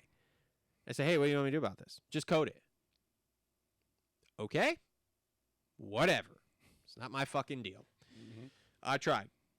Proof's in the text, just like you. I got fucking receipts. Bro, I tried to tell you this was fucked. Then he also dropped off with this, a few other small parts, one including his oil tank. You want to take a bet why I'm pissed off? You want to take a guess why I'm pissed off? Oil in it? Yeah. You give me an oil tank to sandblast and powder coat full of oil. That is full of fucking oil. So I'm getting ready to do this stuff, you were right? Full service, bro. Dude, I'll tell you what. He's lucky I'm a pretty happy-go-lucky guy because last year at some point I was cleaning something somebody left here, and I was wicked pissed. And I was like, you know what? We're going with a $200 fee if I got to fucking clean something, pull something apart that I don't want to, whatever. $200 fee. Yeah. Now, mind you, I'm a pretty nice guy, and there's a lot of stuff that I'm like, yeah, man, I got to take it apart. I got a guy's lights off his house out there that I basically worked the deal of, like, I'll take them apart for you. He didn't want to buy new ones, whatever. But you bring me an oil tank that is still full of... What do you think happens when I blast that? I don't give a fuck how good it's sealed up. There's sand getting in there. Oh, yeah. What do you think happens when you run it after that? So I soaked that bitch for like a week and a half in the fucking old tank over there trying to get it out. And then I took it out the other day, finally, and because I was over it when I found that. I was like, fuck it. It can sit here forever. And, of course, he's still messaging me. Hey, is it done? Is it done? Is it done? Update. Yeah, man, I'm cleaning it. Update. Yeah, man, I'm working on it. Update. Yeah, man, I'm working on it. To the point that finally yesterday he was like, I'm just going to come get my shit. Cool. Sweet. Cool. Well, if you calm down for 2 hours, your shit's sitting here in primer. I'll fucking get it done, which I did, and they came and picked it up. And I'll tell you what, like I said, I'm a pretty nice guy, but I wasn't fucking having it, dude. Mm-hmm. He showed up. I ran him down the few things like, hey, here's your little bag of bits and bops that I took off, you know, gaskets, fucking bolts, whatever, that I took off your fucking bike to try to help you here. And, yeah, here you go. Have a good time. Like, took the money from him, shut the fucking door, see you later. Yeah, Didn't off. Like most people, like I'll help load, like I'll have a conversation with you. Nope, I did the bare fucking minimum because I was just fucking over it, dude. Fuck you, I'm fucking over it. Mm-hmm. Holster Co. Reload Rants. All right, man, we've been going for a long time, and I apologize because we were talking before the show, so we didn't get started on time here. Good, so I brought you in at 6 here. So I don't even know if I have anything else for this Complete Racing Solutions halftime. I was gonna ask. Okay, I guess we'll do a little bit of silly season here. Okay. Okay. Obviously, I think you're on the same bandwidth with us after talking to Eric. Chase is going to go to Kawasaki? Yeah, that's what I've heard. Okay. I've heard that Triumph and Ducati are trying to throw stupid amounts of money at people. So I'm very conflicted here with things. Yeah. Because Ducati, and I was kind of talking about this the other day on some show I was doing, Ducati I thought would come in with a bunch of money, but then everything I'd heard from people who were trying to get that team was that they basically weren't bringing much money, and they just wanted you to provide $2 million in sponsorship to have the team. Because it's going to be Troy Lee, right? Yeah, which is interesting. And then Triumph, I had heard for a while here that they were not trying to go balls out 450 guy at first, which was why they have Smith signed to they have Smith and Forkner signed with a 450 option. And and from what I had heard and understood was that they were going to put Smith on the 450 next year as kind of their break-in year, and then they would bring somebody in. But I think now they worry about Smith not selling bikes, if I'm being honest. I mean, Smith isn't going to sell bikes. He's not selling bikes. He's not a household name other than for crashing. They don't have anybody on that team that sells bikes, to be honest with you. No. I mean, as much as I like Austin Forkner, he's had too much. I'm not buying a bike because of Forkner. And to be honest, he's had too much. Dude, like crazy thing is I've heard that Forkner has an expiration date right now with them for this season here of like if it don't get turned around, like, and we've seen, which is unfortunate. I mean, he's had a lot of fucking shitty health issues. Dude, you want to know the unfortunate thing is like I didn't even think about like him racing yesterday. That's how far back he was. That's how just like out of it he is here. That like I'm like, did he race yesterday? But I mean, let's be real. The fucking kid's almost died. Like, I mean, it's amazing that he's even out there. And you want to know the other crazy thing is that he's like the winningest 250 Supercross rider that's active right now too. Like it's so wild as to where he's at. And like, don't get me wrong, I thought for sure this would be a building year. And with the sparks, like I'm still optimistic on him. Yeah. That I think he'll get back. But I mean, dude, he had fucking brain surgery, dude. Yeah, I mean, I've heard little things about like Triumph trying to get somebody like Eli for 1 year. Triumph is not something I've heard linked to him. So Club MX went after him, but they went to Yamaha to ask for support for it. But you think, and Yamaha told him no. Yeah, I mean, it's just little things I've heard, like Ducati and Triumph both trying to go after him, and it's one of those things where it's like you're trying to get some prestige for your first year. Like, And if he which is crazy though, because like I said, that's what I heard Triumph didn't want because they were scared that it would come, somebody would come in, they wouldn't be able to do it. Say he gets on it, and he's see, Triumph is not even in the ballpark from what I've heard anymore. It is Ducati and KTM with Eli here. Which if he goes to KTM, I won't be an Eli fan anymore. If he goes to KTM, I mean, it's gonna blow my mind. He's gonna hate it. Well, I think, dude, I'll be 100% honest here, and again, speculation. Not informational purposes, whatever the fuck else they say on TikTok nowadays, because that's what we have to preface here. I think that Chase is running from KTM because he's not getting paid also. Yeah, I don't think they're not going to be able to pay him. Which is what is crazy to me if Tomac does go there, because that's like he's leaving Yamaha because they don't have any money for him. Which to my thing, if you're going to ride for free, why wouldn't you just stay there and ride for free then? Yeah. And like work some outside deals or something, because Star is very good about letting you have outside deals. I mean, Absolutely. Look at Deegan with quad lock and stuff like that. So to my thing, it's like, dude, if you could get him to let you stay there for bikes and whatever, and maybe bonuses, like even just keeping your normal bonuses, and then you work outside deals for. What's the thing I saw the other day? Bonuses? That might be total utter bullshit, but that Deegan's signing with Fox. I heard that too. It's like, he has an A-Stars like model helmet now, like his Danger model. Like, so where do you go with that? Fox gear, A-Stars helmet. And boots, see, I'm confused anyway, because what I really thought was they were okay. We've been talking about this all year. He's had the Danger gear, right? Like he has this gear that's slightly different, says Danger. So we really thought he was gearing up to do his own gear shit at some point. And I would have bet you big loads of money, and I still will, that he's going to do his own team at some point. Probably. I mean, the behind-the-scenes speculation that I've heard in talking to people is that there will be a Deegan-Reed combo team here at some point. There's been deep talks. But now, at the same time, too, every fucking team is just trying to Kawasaki was offering him somewhere between $2 and $3 million. I know that fact, done deal, confirmed from sources that would know inside Kawasaki. They were throwing $2 to $3 million at him to come to Kawasaki for a $450 deal. Then I've heard too that with his whole wanting to do his own team situation, because can you imagine this? And we've talked about this a lot on the show, but obviously I haven't talked about it with you. A Toyo Tires, Ford Racing, Monster Energy, Deegan 38 Yamaha team. So much money. And Yamaha, from what I understand, again, full speculation, heard things, haven't confirmed this, but Yamaha has basically said, we will support anything you want to do. Yeah, I mean, they're fucking media gold. Uh-huh. I mean, they're gold. As much as I can't stand the kid, they're gold. Dude, it's so WWE, and I fucking just love it. It is so Metal Militia.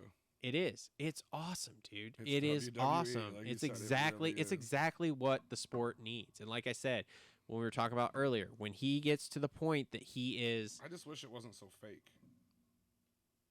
yeah, I mean, But I feel like that's his dad's MO. His dad's been fake from the start. but what I've heard is that like it's not his dad. No, but I'm saying like the entertainment purpose of it, the Yeah. WWE part. 'Cause, Yeah. like, it's his dad. Yeah. Because like Metal Militia, like Brian was never actually Metal Militia. That's like Larry Linkoggle and those fucking crazy guys. You know what I mean? Like Yeah. Brian took it and commercialized it. Yeah. He acted like the bad guy. Like he just, Yeah. you know what I mean? Like is he a dick? But yeah, he goes to church and everything. Yeah, So I mean, and from what I've heard from people, like he's one of those dudes that like when Hayden was younger that would like he's running cheater bikes. oh like, yeah. He was the guy like you always had to watch his shit, and Yeah. he was a fucking handful to deal with in the pits. Let me like, ask. Okay, I was just about to ask handful to that deal with, because yeah. I've heard that. I've heard from like AMA people that like he was so fucking hard to deal with. Interesting, because I heard that a lot too. That they were like fucking psychopaths in the pits, and I'm just like, dude, that's crazy because like being around Hayden, or being in the pits since Hayden's kind of gone pro, it's like, man, I haven't really seen that. And like even when he was like on the amateur, like doing the whatever they call it, the SMX next races or whatever outdoors. Remember when they fucking strong armed that kid to not claim his bike? Well, that's fuck, dude. We don't need to rehash that whole No, I know, situation, but saying, yeah, like, that was a whole thing. Okay, so do you think Tomac goes to Ducati or KTM? Ugh. I mean, it's either one is bad. This is like voting for a president. It's the best of a bad situation. Yeah, I mean, I would rather just see him ride on a Yamaha or something. Like, I don't know. That's what got me really excited. That I thought we might stand a chance of going to Club, but in talking to people at Club, they talked to him. They talked to him. Nothing. I would rather. I hate to say it. I would rather see him at Ducati than KTM. I think I would too, just because I know he's going to get paid at that point, at least, or at least I think he's going to get paid at that point. I think it's a competitive bike. Seems like it so far, with Caroli riding it and stuff. Like, it doesn't seem bad. Ooh, you want to know what's great? I heard we're going to get to see it. I heard he's coming to Redbud. Yeah, I've kind of heard a little bit of that too. Which I'm very excited to see. I'm going to be spending a lot of time around that tent. I mean, there's something about KTM and what's going on with them right now and all their financial stuff. Like, I don't want to see Eli get fucked over. Yeah. I would much rather him go to Ducati with some sort of deal of, like, just something like an ambassador type deal. Mm-hmm. You know what I mean? Like, he rides for a year and then he works into that Ricky, with Triumph, or Jeremy with Kawasaki. Dude, type I'm not thing, sure it's going to be a year, though. I think I heard he's trying to get a 2-year deal. Well, I mean, who wants a 1-year deal? Yeah. You can't focus on a 1-year deal. Yeah. I mean, the thing is 2 years, you're going to put the time in. Everybody's so upset with Star, and I'm like, dude, Star has to A, make room for Deegan, and B, Eli came here 4 years ago on a 2-year deal of this is the end of his career, and we just keep going and going and going. Like, I hate to say it, but like, Eli is not the person I want developing my bike. No, he's not a bike developer. No, he's not. He rides his bike different than everyone else. Mm-hmm.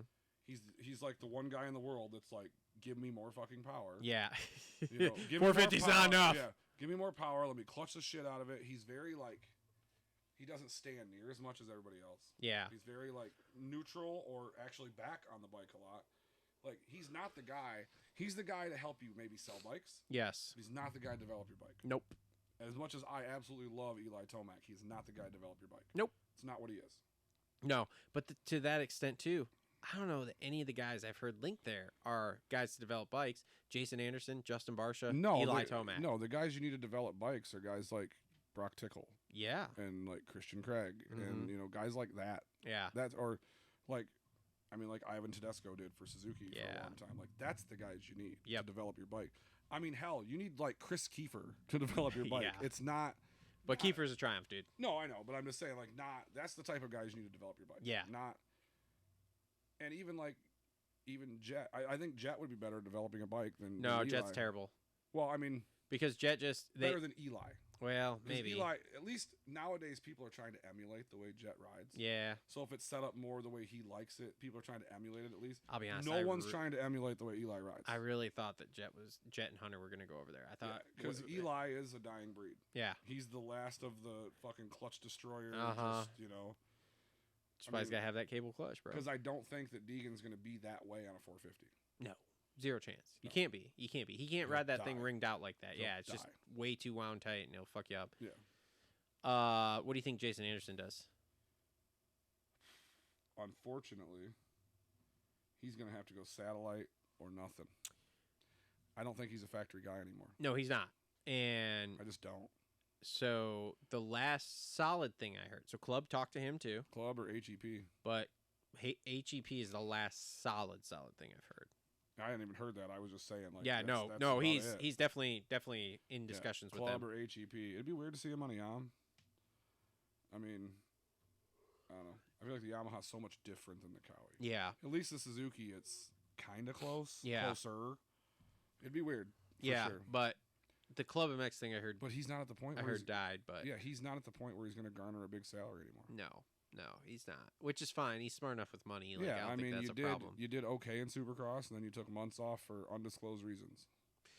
Yeah, something with the family. I'm not sure what. Wife cheated on him or something. No, I'm just kidding. no. I ask around when that happened too, because my initial fear with that, and again, this was all just speculation what do you think, here. Like parents or kids? Like well, so they said what I'd heard was something with his daughter, and so then I got nervous. I was like, "Fuck, dude." Well, yeah, you don't. I hope that mom is not like a psychopath and like trying to run away with the kid, and he's now trying to do it. That was not what I heard. I heard it was actually some illness thing with the kid. What? Who knows? No one will ever probably know. But you know, again, He's I'm more glad of a that he's private dude. back. Yeah, and I hope that, and she's better. Obviously, she was. At the I think race he's with a him, guy so. that needs to. He's absolutely a guy that needs to be in the pits. He's absolutely a guy that needs to be on the track. Like, yeah. I think he's one of those guys. Like, he is a great gatekeeper for people coming into the 450 class. To like, hey, I'm gonna teach you how to not fuck around. Yeah. Like, you're gonna if you try to get physical, like, I'm gonna show you what the fuck's up. Like, him and Barsha are guys that are like smack the kids around a little bit. Like, hey, you got to get past us before you get to these guys. Yep. Okay, yeah, I think that's all I got for silly season stuff. The TLR tinfoil hat silly season there. Yeah. Because it's all just speculation and fun banter. The 250s just fucking go everywhere. Yeah, who knows about 250s? I don't give a fuck about them. I'll start talking about them about 2 weeks before the season. So yeah. All right, so that's been your Complete Racing Solutions halftime report. Again, thank you to Coach Rob and the team at Complete Racing Solutions. Make sure to grab your Energy Fuel, perfect drink for these hot summer race days. That was a long halftime.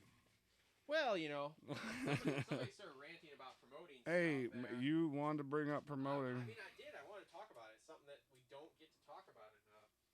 And man, can you imagine the conversations we're going to get to have if that certain thing that we're talking about off air happens? God. Oh my God, Can't wait. bro!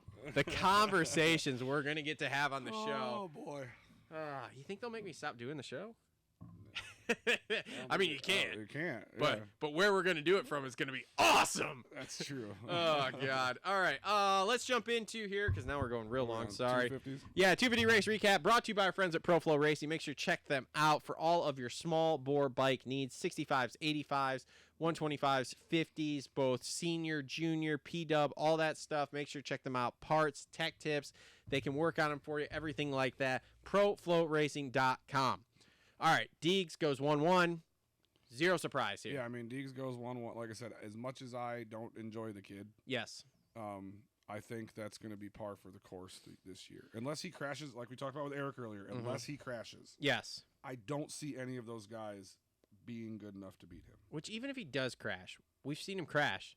Yeah, I mean, he's like a fucking spider monkey. Yeah, and he gets up and goes. He's going to have to crash hard early, and there have to be a huge lead. And the bike will have to be screwed. Yeah, because even when he's fucked, he still comes back. Like, there's no one on the track right now in the 250 class that has anything for him. Percentage chance in your mind right this second. That he goes 24. That he goes 22-0. And it's the first one we see on a small bike, which will be crazy if we do. Honestly, 85. Wow, you're way higher than me. Really? I got posed this question last night by our boy Isaac Gonzalez, aka I'm Bones. say Shout 80, out. 80, 85. I went 55. I went 50-50 still. I'm 50-50 until we get past High Point. Yeah.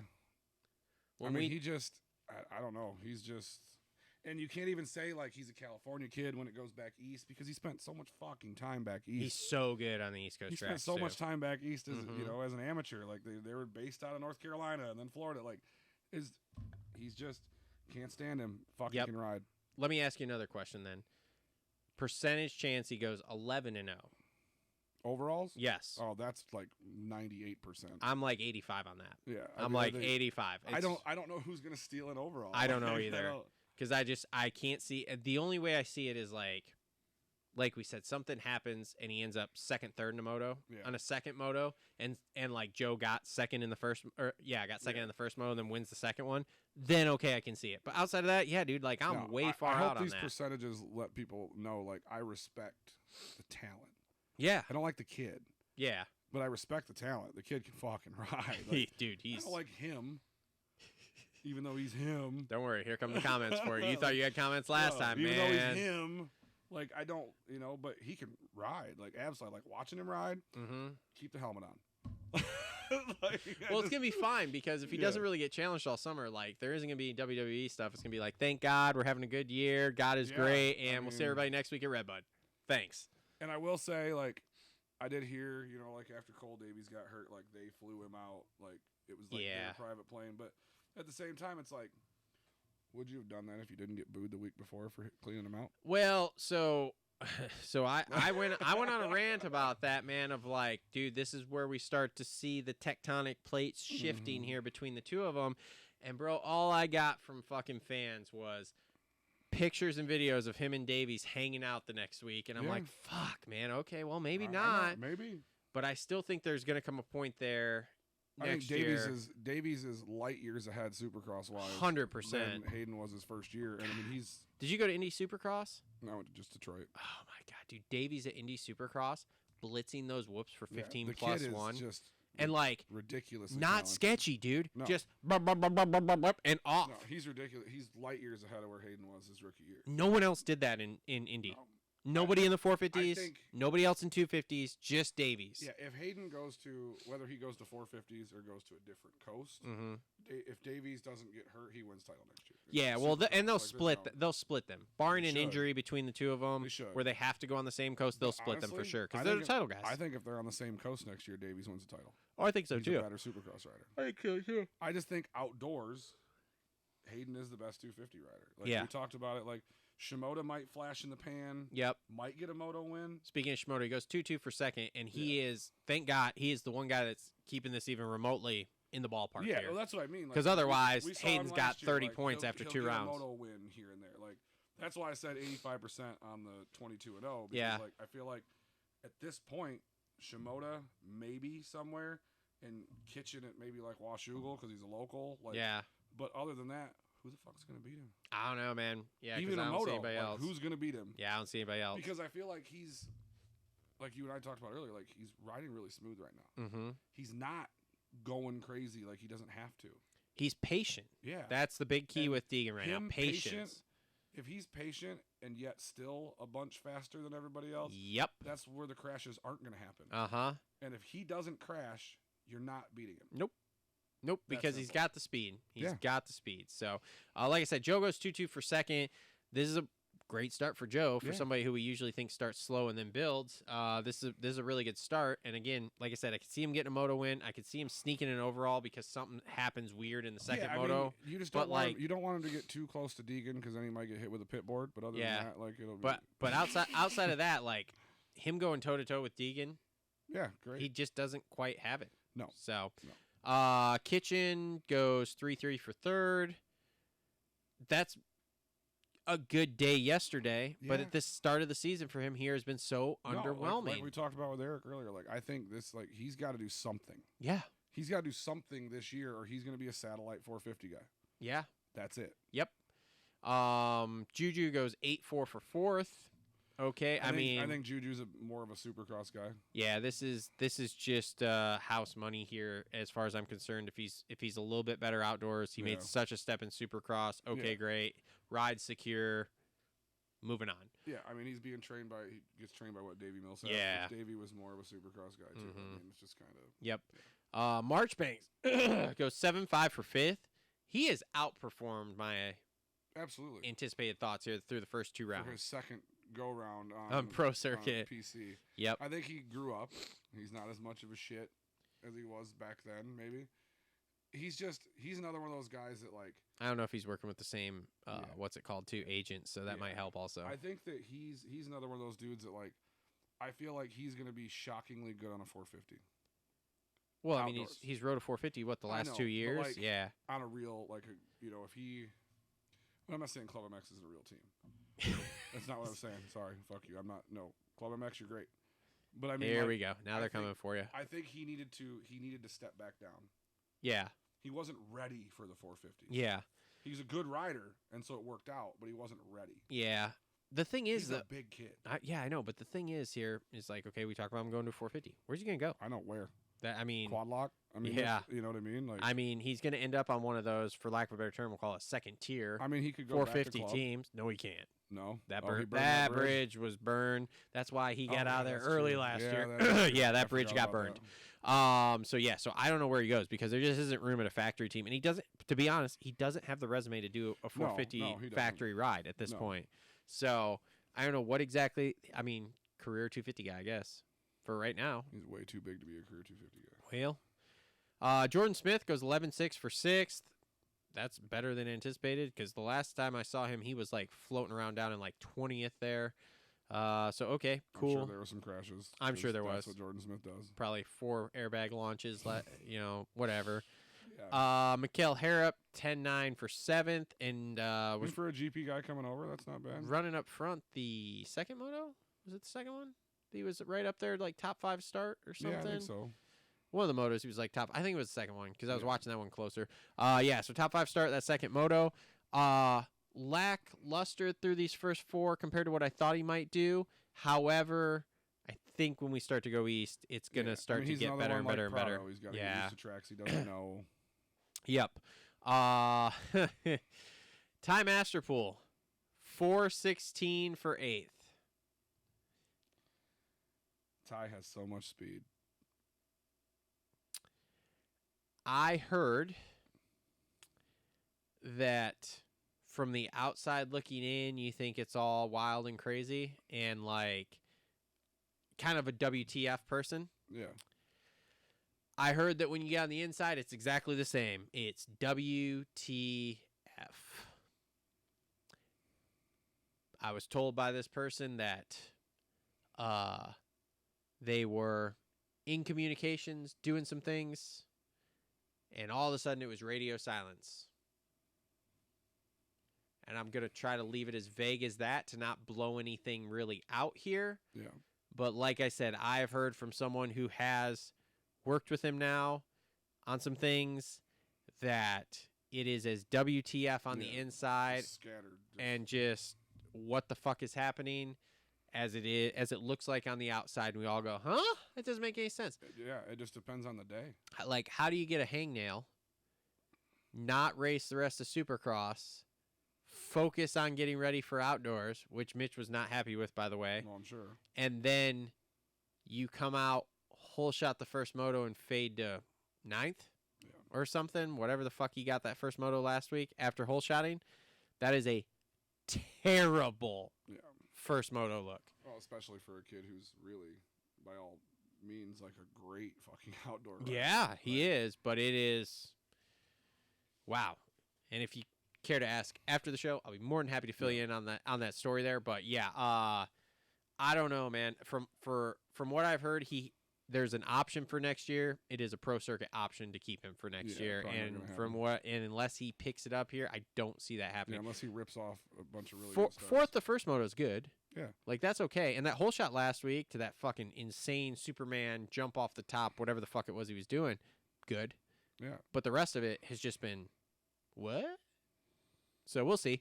Dylan Schwartz, 9:13 for 9th. Michael Motorcycle, Michael Mosman, 5:17 for 10th. Dude, I saw an interview with him, and somebody said, maybe it was a Lewis Phillips interview, and it was on press day, and it was basically like, so I don't know how you feel, but we all in the industry kind of talk about you being a little bit better of a Supercross guy. Man, I don't know about that. I feel like I'm pretty well-rounded. Lord be with me. What an interesting dude. Yeah. What an interesting, nice enough kid. Had a long conversation with him at COVID Cross in the mall at Indy. Yeah. Nice enough dude. But holy shit, is he and can really strange. Be fast at times. Really fast. Dude, how about that? Was it the second moto? Yeah, the second moto before he crashed there yesterday and like fifth that first moto. Yeah. Okay, cool. He can be really, really fast at times. But he's another one of those guys that like they thought was never going to race again. Like he was done. Well, he thought he was never going to race That's again. What I mean. He was done. Threw himself a retirement party and then went, oh, I can still race. Never mind. So. Oh, it won't kill me? Okay. Yeah, so I don't know. He's apparently not been told he doesn't have a contract for next year yet. He hasn't been told he has one, but he hasn't been told he doesn't have one. It's so his brother that's been a test rider for MXA for like Josh. Years. Yeah. So I feel like he's gonna be one of those guys, kind of like how Christian Craig is. Like he doesn't have a contract for next year. He's just gonna move into like the test pool with Star. I mean, I'll be honest. When the whole thing came out that he was riding for Star last year, it was like, what? Yeah, yep, exactly. So it was another head scratcher, much like Masterpool's career, huh? Yeah. All right, Casey Cochran, good starts. Yeah. We can work with speed. 12-12 for 11th. Super young. Little fade. Super young. Probably going to get dicked on this whole Gas Husqvarna merger situation, whatever the fuck's going on over there. But depending on how the rest of the summer goes. Like if he starts getting up to where he's getting close to, top if he continues to yank starts and run up front there, yeah, at some point something's going to click. He's going to start getting some top fives. Now, where does that land him? I don't know. Really talented kid. I don't know for sure, but I've heard there's some weird parental issues there. I haven't heard that, but okay, that would make sense. That would make sense. Max Volan, 14-11 for 12th. The fucking fact that he's still racing is awesome. Oh my God, you're not gonna start in on the handbrake thing, are you? I'm just saying. You see that bike right there? What's that got on it? Look right there. Is that a handbrake? Yeah. Yeah, I've been using it for years. It's fine. It's really not that bad. I don't want to hear a fucking word about it. We're gonna do this. It's not the handbrake thing. It's more along the lines of I know another guy who has the drop foot thing. Yeah. It's fucking hard to ride with. Like that is. Does he have a handbrake? No. Well, maybe we should put one on his bike. But I'm just saying, like, imagine riding your whole life a certain way.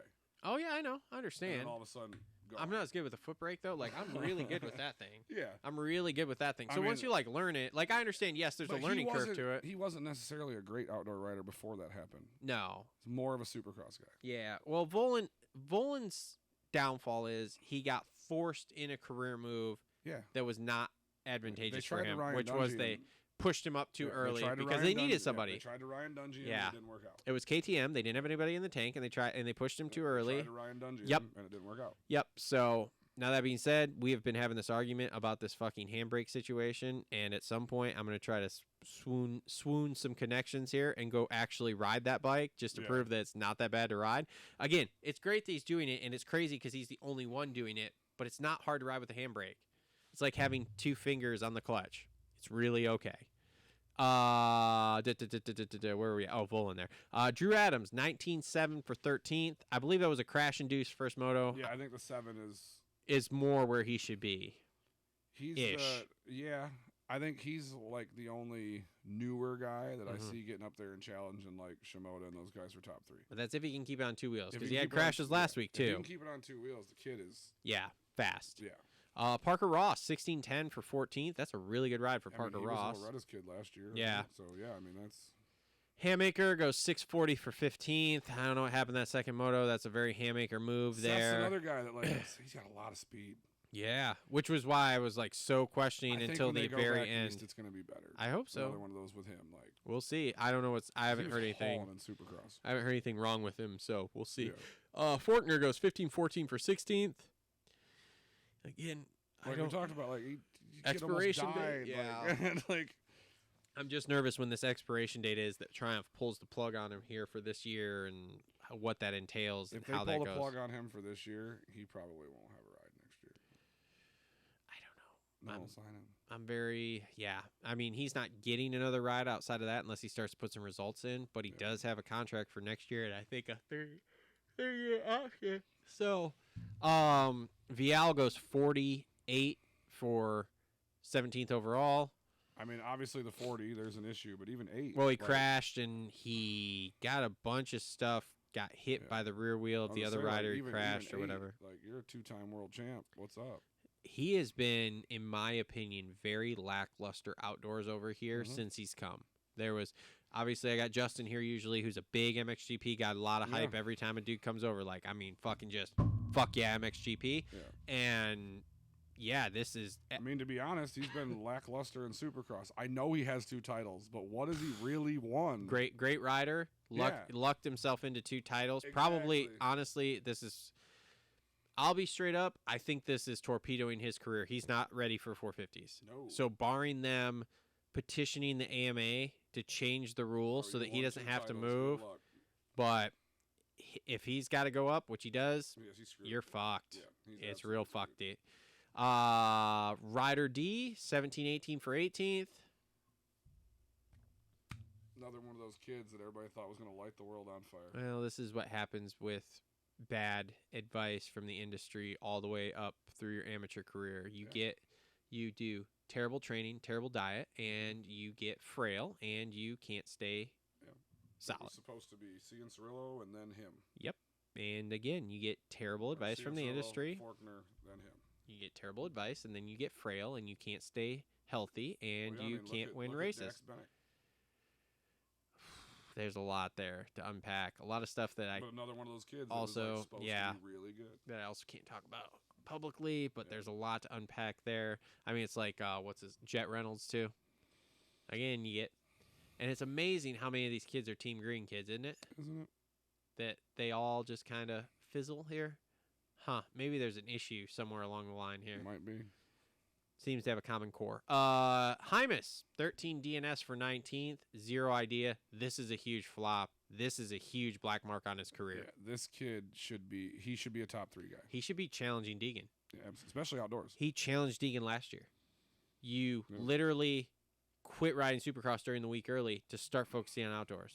And you're from fucking Utah. Like, these are your tracks. I mean, your types of tracks. Like, you go to look at last week. From Idaho, sorry. Last week you had great qualifying, good start, and then you fade. This week, another good start, you fade to 13th, and then you don't start the second moto. It's a bad look. It's a bad look. And to me, that 13 to DNS there in that heat looks like bad training. Bad training.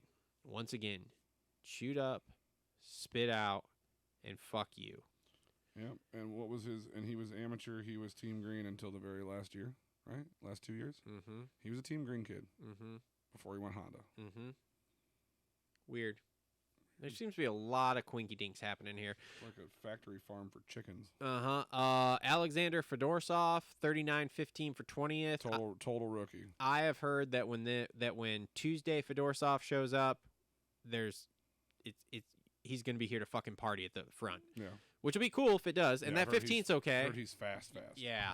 So, and that's your top 20 there. Let's see. Is there anybody from Michigan show up out there? Doesn't look like it. Nope. Cool. Let's talk. Okay, this would be a good question for you here to kind of wrap up the 250s. Jeremy Martin goes 34 DNS for 44th overall. He's doing a different kind of training. I mean, everybody's like, oh, he's training for bicycle races. And he's training for, like, marathons and shit. He's not ready. Yeah. So, like, cardio levels there. Did you hear about he hasn't ridden. Hear about his first day down at the farm there? Mm-mm. Got up, did like a 10-mile run, rode 240s, then went and did another run. And the other guys were like, are we going to have to do that? Yeah. Like, but what nervous. pace were those 240s at? You know what I mean? Like, yeah. And again, I heard from what I understand, like last week, he basically had only been on the bike a few times, like however many days or whatever. He basically took a set a couple weeks ago. Yeah, he flew to the farm after being on pulp. Yeah, he was like, I'm probably gonna buy my own bike. I'm gonna do a couple rounds. He's got a Kawasaki, and he wasn't going to like go full in, and then and he said in an interview this week that if they pull the plug on him after 3, which is what his contract is right now, he's contracted for 3. We all think it'll go longer, but he's contracted for 3. And he's like, dude, if they pull the plug on me, I got a KX 450. I'm going to ride Millville in the 450 class, and that's my fucking farewell. Yeah. So, which he's playing on house money. Because he said, like, he never got a chance to really retire. Yeah. And to be honest, I really thought this was going to go a little bit better. I figured he'd float. I didn't figure he was going to. Dude, I was going to be top 15 guy these first couple, and then it would start to get better. Yeah.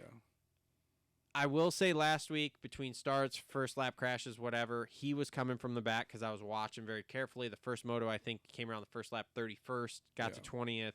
Second moto, first time I saw him on the board, he was 38th. Yeah.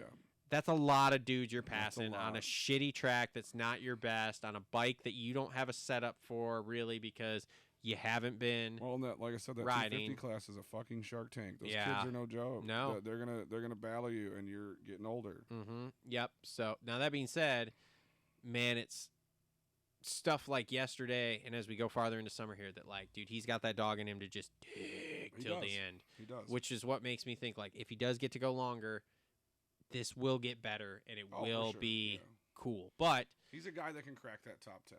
For right now, I'm kind of sad at how this is going because I really had that to be the farewell. No. So, all right, and that's been your 250 race recap brought to you by Flo Racing, and we have now gone excessively long on this show. So I want to thank everybody for tuning in. Want to thank Nano Extreme for being on here. We're gonna send you with some Nano Extreme. We're gonna send you with some Max Power. How many bikes you got? Just one. You got pit bike? You got literally just one dirt bike. Yeah. Okay. Well, we're gonna send you with that. Send you with that. Change your oil. Put that in. Sweet. Okay. And you just pour it right in, and then it'll. Yeah, we banned pit bikes at Battle Creek, so there's no point. Well, I guess that's true too. If you don't have somewhere to ride at your house or whatever. Yeah. James, thank you for coming in. Absolutely. Man. Thanks to all the sponsors. Thanks to Rev X for presenting this, keeping the lights on here. Thanks to Complete Racing Solutions, Flo Racing, Gutter Works, Holster Co, TLR Coatings. Am I missing anybody? I don't think so. Thanks to Slacker for sending me this. I actually am going to get my bike together here, and I'm going to set my sag every time I ride, which is going to be awesome. We will be back next week to wrap up Thunder Valley. I have no idea who the guest is going to be yet. I'm working on that tomorrow, because why would I get ahead of the game?